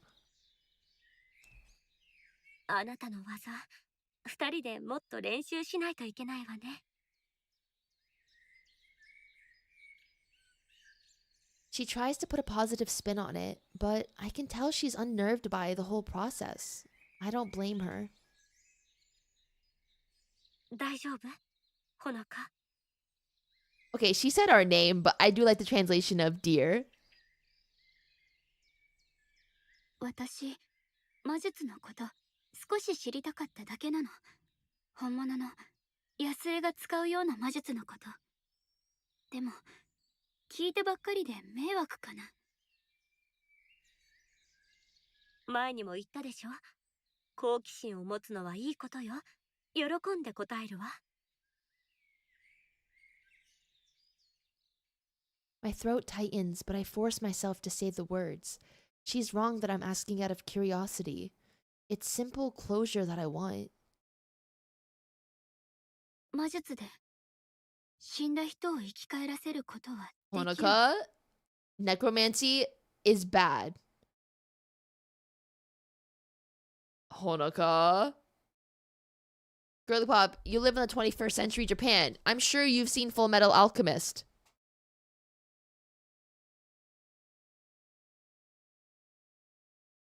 I immediately regret asking as her face collapses. Of course she was going to connect the dots from something like that. That said, she hardly looks surprised as she slowly shakes her head. 死んだ人を生き返らせた魔術師は今までに一人もいなかった。ほのかにははっきり言っておくべきでしょうね。魂、アニマ、生命力。呼び方は様々だけれど、どれも肉体から独立して存在しているようなの。理論的には、精神を別の器に移すことは可能かもしれないけれど、実践した例はないわ。ごめんなさいね。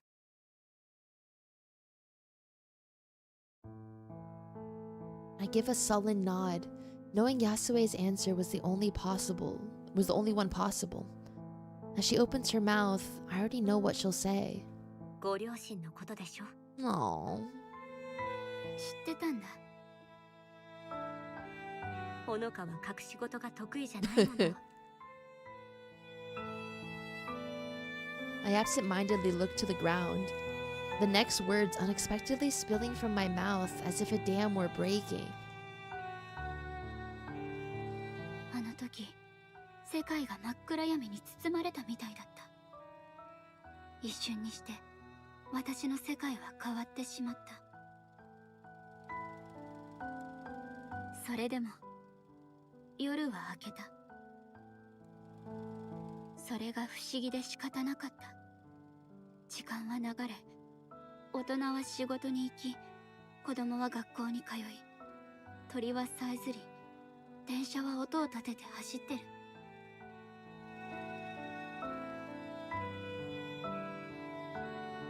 他の人たちの時間は変わらずに流れてる。私の時間は止まってしまったのに。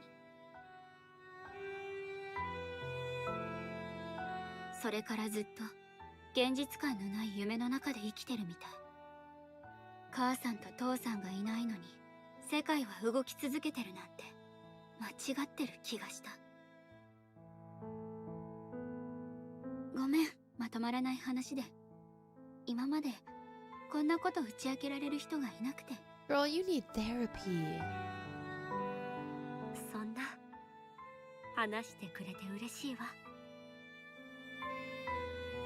いろいろ気を使わせてごめんなさい。大切なものを失ったのは安江も同じなのに。失って成長できればいいけれど、なかなかそういうわけにはいかないわね。ダメね、私ったら。ほのかを元気づけてあげたくて連れ出したのに、いざとなれば何を言えばいいのかわからないなんて。ねえ、安江のこと聞いてもいいかな。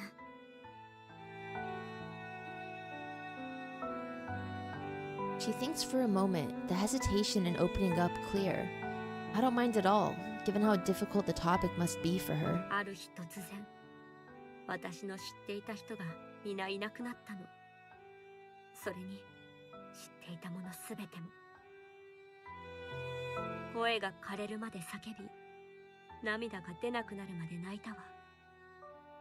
その状態が永遠に続く運命だと気づいたとき、心が壊れそうだった。唯一の慰めは、たとえわずかでも愛する人たちの記憶の中で生きていけること、それだけだった。こんなこと言っても慰めにならないのは分かってる。でも他の人たちも囚われてるし、みんないい人みたいじゃない。 Honoka, that is not the sentence to say. Oh my god, Honoka. Oh my god. I could like feel the negative option being chosen. Oh my god, Honoka. Yeah, I feel like they're just like, I don't think they're real. But also you keep like, oh hey, at least other people are trapped with you.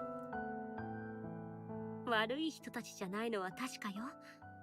でも、私の知っていた人たちではないの。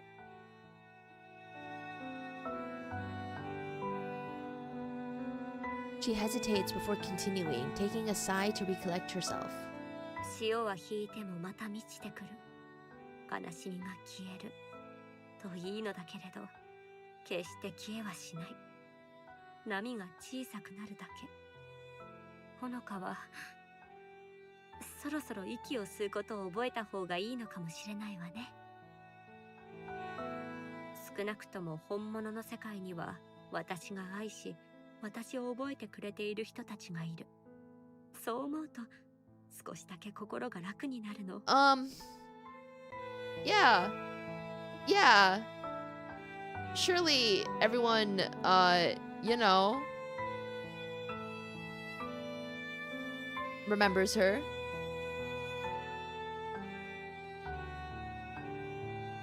It's awful that she was sealed away from those she loved.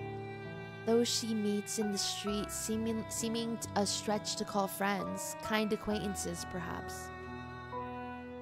There's a particular air about her, one I sensed the moment we met, an unspoken connection shared between people who are more alike than they wish to be, one which I've only now found the words for. The connection of past loss.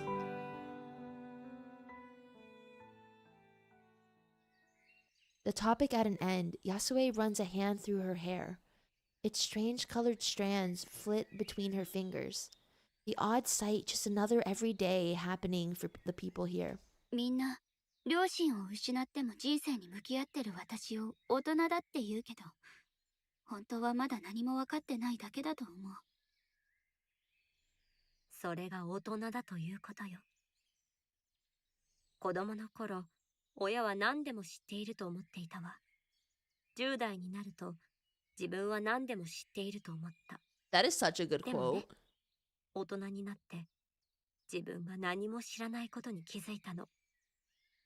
本当の知恵というのはね、誰もが実は何も分かっていないと理解することよ。She is speaking wisdom. それ、誰の言葉？私よ。I 好きに使っていいわよ。でも、大学の論文には使えないかもしれない like it わね。 when she winks and sticks her tongue out. I think that's very cute. それが大人になる上で一番辛いところよね。10代に入って初めて気づいた。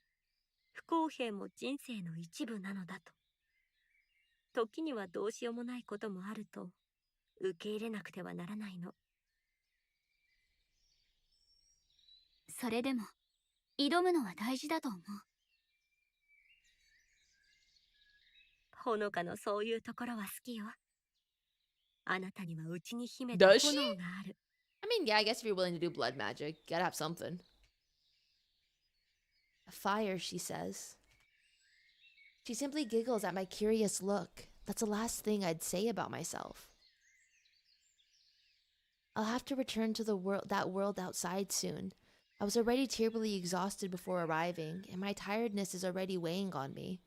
When I do, all traces of the fullness I feel from our shared meal will vanish, just as my stupor did. Oh my god, wait, this is like a hack. You can eat all you want over there, and then you come back to the real world, and it's like you ate nothing. Oh my god. That's like iconic.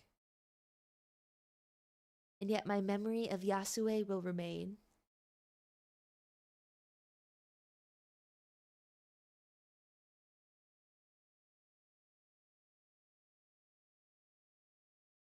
Okay, I think this is a good place to stop.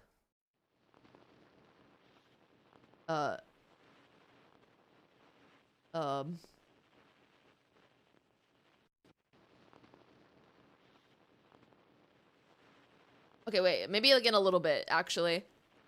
Hours become days, days into weeks. My health keeps declining, each experiment leaving me increasingly frail. Sorry, I got curious. It's not only my body failing me these days. My university work is becoming sloppy. The lectures are more difficult than ever to get through. I can't concentrate at all anymore, making studying an exercise in frustration. Most days are now largely spent asleep, between exhaustion from bloodletting and simply disinterest in being awake.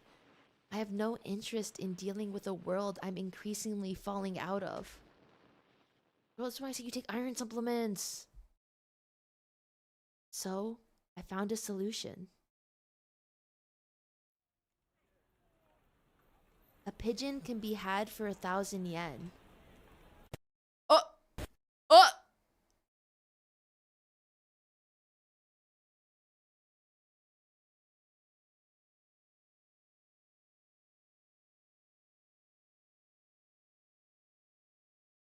No.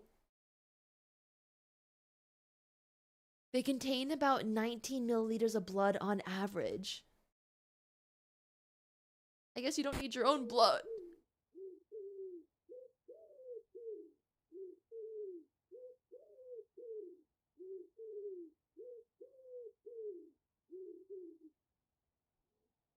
My hand grips the hatchet tightly, knuckles whitening, refusing to look away.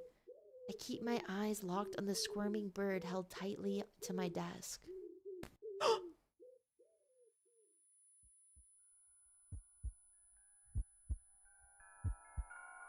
Why do birds fly? As if to rebel against this obscene action, my body begins to hyperventilate. I can't stop my hands shaking, only adding to the confused pigeon's distress. Its cooing briefly pierces through my addled thoughts. This is insanity. No reasonable person would do this to an animal. Realizing I'm talking myself out of it, I shake my head and try to refocus. No, this is necessary. I've come this far. I need to do this. If there was any other way, I'd take it. I've exhausted every other option. For Yasu's sake, I have to.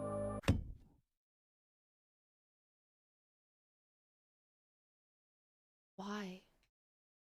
Why can't anything I do work out? You said I was smart. You said I could do whatever I set myself to. That's why it's always been before. That's how it's always been before.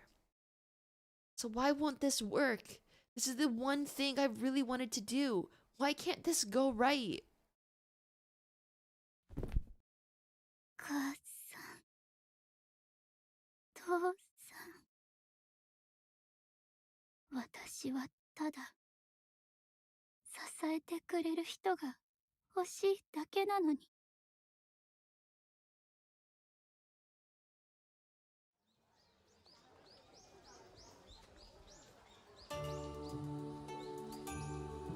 Oh, she looks really tired. So like, did the pigeon work or was it her? I don't know.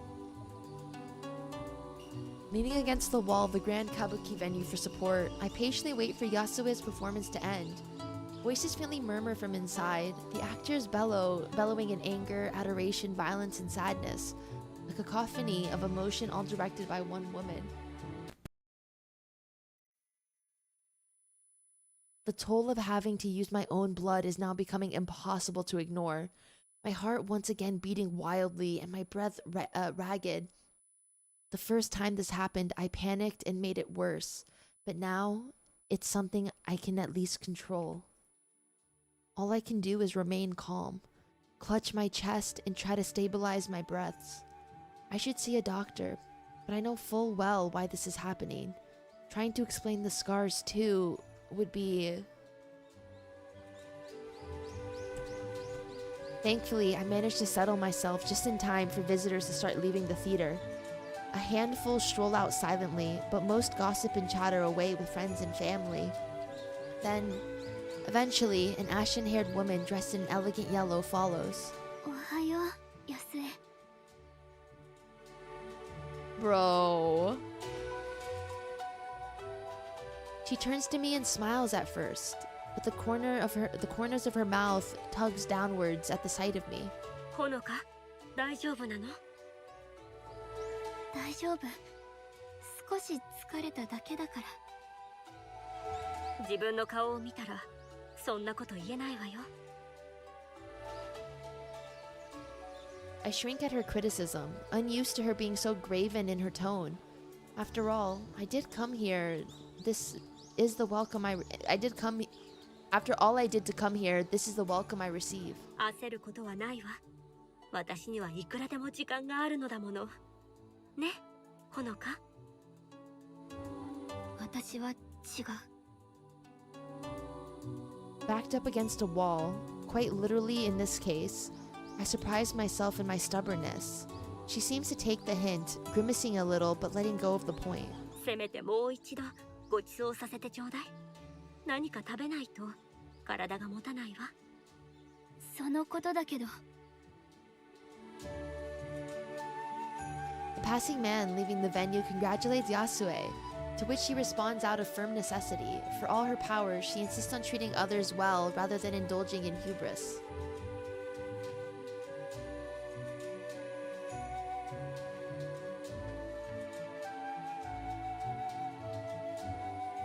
I push myself from the wall and pull up beside her as she finishes talking to him, the two of us setting off despite her lingering doubts.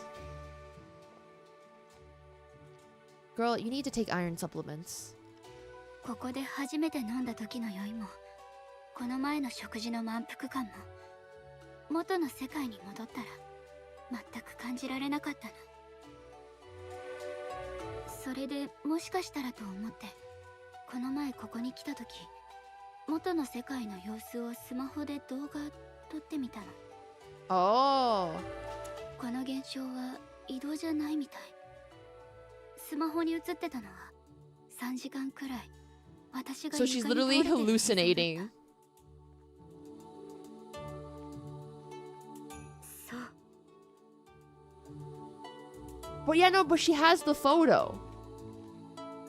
I've been doing well in avoiding overly modern terms, but as she tries to wrap her head around the idea of recording a video with a phone, I see this may have been a step too far for Yasue's frame of reference. つまり、ほのかの体そのものは移動していないということかしら。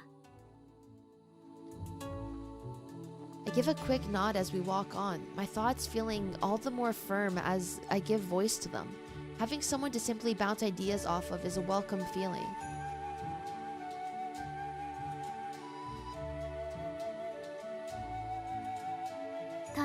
Bro, she's literally... Here, so she doesn't feel alone. ええ、あなたは魂だけがこの世界に転送されていて、体は元の世界に残っていると言いたいのね。それなら私の体が残っていた理由の説明がつくと思う。鏡が私に向けられて、映った像は自由に動き回れるけれど、本体はそのまま残ってると言えばいいのかな。面白い発見だこと。知らないところで忙しくしているようね。Seizing on her optimism, I decide to try and help settle her worries. 魔法の研究以外にも、最近はちゃんと家事もしてるんだ。掃除に整理整頓、書類の片付けもね。Okay, that's 家を nice. きれいにしておくのって意外と達成感あるんだね。I cleaned my room today. I did all of my laundry. Guys, I did so good. I also cleaned my office today too. I was so productive today. It's large for one person, too large, but the extra work and its upkeep was a blessing in disguise. My body does what it wants to these days, but the more I keep myself busy, the less time I have to ruminate. 大丈夫。なんとかやってる。ただ、Uh-oh. Before the words even leave my mouth, my sense of balance suddenly goes wild, as if the world were suddenly rocking below my feet. Dizziness overwhelms me as I try to stay upright, my vision shifting about. Honoka! Yasue catches me just as the strength leaves my knees, collecting me in her arms as my body falls. Not wanting to appear weak, I reflexively take a step back from her. Far from helping the situation, I almost throw myself backwards in a heap before staggering and righting myself. Knowing any recovery is only fleeting, I stumble over to a bench at the side of the street and fall into it. Clenching my head, I close my eyes and try to stop the rush of contradictory senses overwhelming me. Still nauseous, I slowly open my eyes once more. The day finally came where my bloodletting finally got the better of me. Looking back at Yasue, her look of worry and exasperation is everything I'd hoped to avoid. Honoka, あなたはいつも。Her frustration nearly boils over, only controlling her outburst after noticing I'm in no mood to deal with it. After all I've tried, I still can't live up to my expectations for myself. 無理をしているのは分かっていたわ。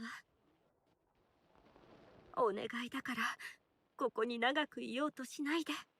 あなたの世界にも、あなたを必要としている人はいるでしょ？いないよ、そんな人。友達はいないし、おじいちゃんもおばあちゃんも。You can move in with your Oji-chan and Oba-chan. 新しい司書さんと仲良くなったって言ってたじゃない。シノさんのこと？うん、賑やかな人だよ。あんまりよく知らないけど、私とは考え方の違う人だと思う。そう、それでもいいと思うわ。ほのかはいつも一人ぼっちだと思わせるところがあるから、孤独に陥るのは簡単よ。私は安江とは違う。安江はいろんな人に囲まれて生きてる。大勢の前で歌舞伎を披露して、知らない人とも気兼ねなく話せて、誰かといることで元気に。私にはそれができない。人間関係が難しすぎるよ。The words are little more than a murmur as I look downwards. It's hard to open up to someone like this, especially after so long.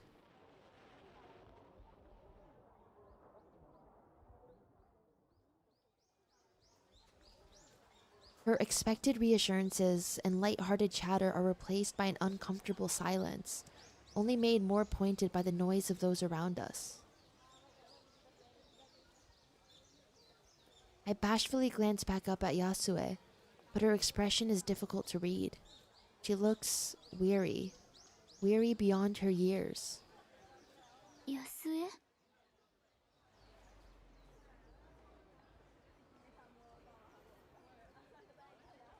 ？She heaves a great sigh, composing herself with a melancholic resolve. ごめんなさいね、ほのか。あ、初めて会った時からあなたを騙していたの。それに What 私自身も do you mean deceiving?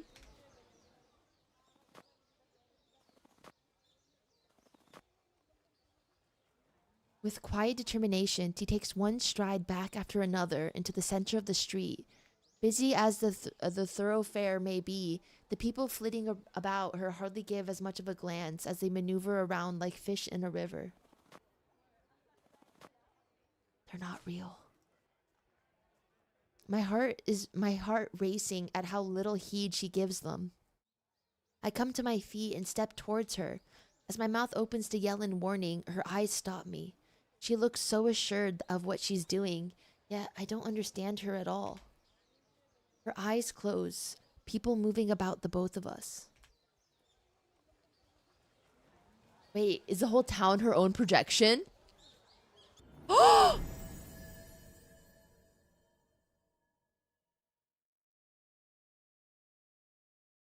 Then, with the unnatural yellow glow, her eyes open wide with a start.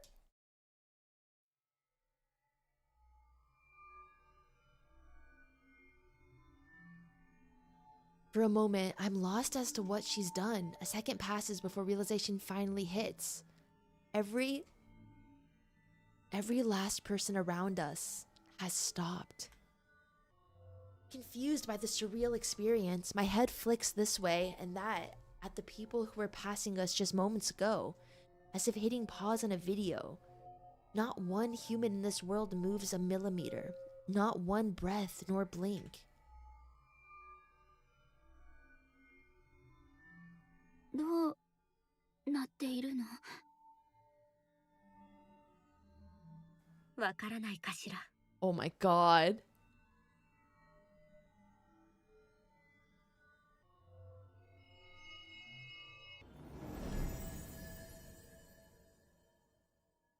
With this, a man beside her slowly disappears from head to toe, the now familiar yellow glow of her magic following his body as it vanishes.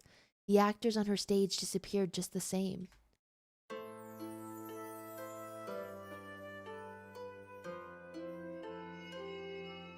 Oh my god, all of the people were her magic. Like, I thought they were fake, but I didn't think they were her projections. What was one becomes two who disappear, then 3, 4, and a multitude all about us simply wiped from existence. All the while, her tired eyes stare into mine. The terrible realization finally hits, my heart sinking, every last person in the world beyond Yasu. みんな本物じゃなかったのね。 Oh, she got more hot because of this. In the distance, the old man walking alongside his horse-drawn tram stands frozen. He was the first I met upon finding the sealed world.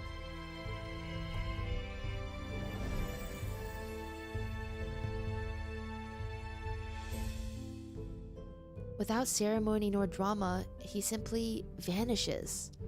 All that remains are myself and this woman before me, the only two who ever truly existed. 私がこの世界に封印された時、共に連れてこられた人はいなかった。あなたがここで出会った人は皆、私が魔術で生み出したもの。意志を持たず、じっくり見なければわからないほど、上手に偽装できているでしょ。でもどうして？狂わずに済むようによ。私は知人や友人の代わりとなる幻影を作り出した。やがて他人に囲まれて普通の生活を送っているという妄想に陥った。でも結局狂ってしまったよね。Her voice is forlorn, almost pitiable. A woman whose very physique has been reduced to nothing, admitting her sanity is based on no more than a lie told to herself. The only company she had in over 100 years is me. 一緒にいる人のいない永遠とも言える時が長すぎたのね。それ Psyche. だけのことよ。 Physique. Sorry, guys, it's getting late. Eternity is a long time without company. It's no more complicated than that. The woman before me took every effort to comfort me when I was lost here. She's so kind and gentle to someone who offered her nothing in return. She can do such wondrous things, yet faces an eternity alone. My parents said I had the ability to achieve anything. My friends said I was clever. What friends? Everyone lavished praise on me, telling me I should go to university and become someone greater. For all that praise, Yasue is a better person than I could ever be. Why is she the one stuck here? Why was I the one to tease her with the fleeting glimpse of the world outside, which she can never see? そんなの不公平よ。安江は素晴らしい人なのに、こんなのあんまりよ。人生で一番辛いのは、時に不公平を受け入れなくてはならないということなの。それはほのか。 Aww. Tears stream down my face at the life she's been forced to lead. The idea of an eternity alone, tormented by the same grief I felt many times over. 死の魔法を調べているけど、どうやってもうまくいかないの。解決手段を見つけたくて精一杯頑張っても、自分をどんなに傷つけても。 Everyone had such high expectations for me. I always achieved highly in my schoolwork and club activities. Everything felt easy if I thought a bit about it. There was one thing I could never bring myself to say. I just had to try harder and things would work out. Yet the one time I wanted to do something for myself, to save her from this horrible fate. できない。こんなの無理よ。安江を助けられない。私にはそんな力なんてない。 All the praise was a lie. I'm useless. Everything people had built me up to be was a lie. As soon as my parents left me and I had to stand on my own feet, I became a useless, ugly person. Yasue doesn't deserve this. She doesn't deserve any of this. Aww. I feel her arms embrace me, her hand gently stroking my hair as I sob into her chest. I want to push her away, embarrassed at my worthlessness, but I'm too pathetic to even manage that. Instead, I fall apart in the very arms of the woman I failed to save. ごめんなさい。ごめんなさい。 Aww. I repeat the words over and over. All I can think is how sorry I am. Sorry that when I alone could help her, I failed. Yasue doesn't speak as she holds me. What words could be useful in a time like this? Instead, I feel tears falling onto my hair. There are no comforting words to be had. For either of us, nothing can fix what we've lost. All we can share at this moment is our grief.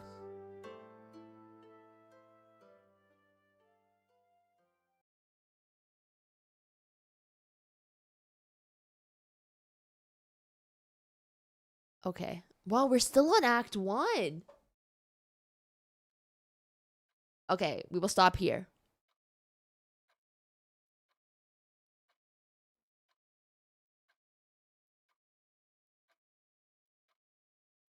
Okay. I'm thinking we'll do the 3 codes on Monday when we resume. So that way we have more codes to give away on Monday. How's that sound, chat? Okay? Okay? Bro, this is getting so interesting. I do really enjoy how, like, the story, like, while, like, their relationship is very important, like, their dynamic with each other, it feels like the overarching world is, like, really integral to the story, and it's not just about their relationship, because it's about, like, them in this world, you know? Yeah, the world building's very nice. Yeah. Girl, we gotta get her some iron pills and a therapist. Not a cat, though. She lost her animal privileges. Visual / scene direction have also been great. Dev Friend says it's their heaviest game yet, and the quality shows. Oh my god, yeah, like, it's so freaking good. Like, I think they're doing, like, these themes are really heavy, but, like, art in medium is supposed to show stories that are uncomfortable at times. And so I think they're doing it in a way that, like, it's not supposed to glorify it. Like, it sounds gruesome because it is gruesome. And they're not, like, it doesn't feel romanticized. Like, it feels like, oh my god. Yeah, they're not afraid to handle tough topics. Exactly. It's been great. I'm really enjoying this. Yeah, not glorifying her bad choices. Girlie Pop needs a friend. And we need to take away her knife.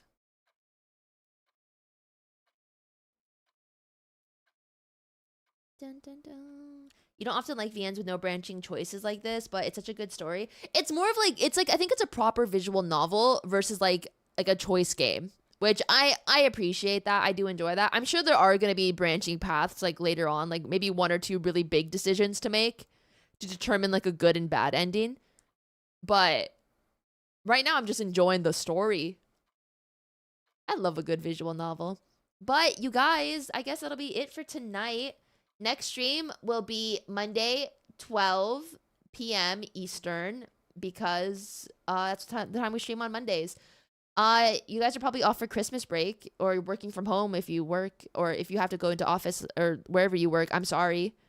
I hope you have a lovely Sunday, though. I think I might be playing something with Molly tomorrow. Molly, Josh, and Min.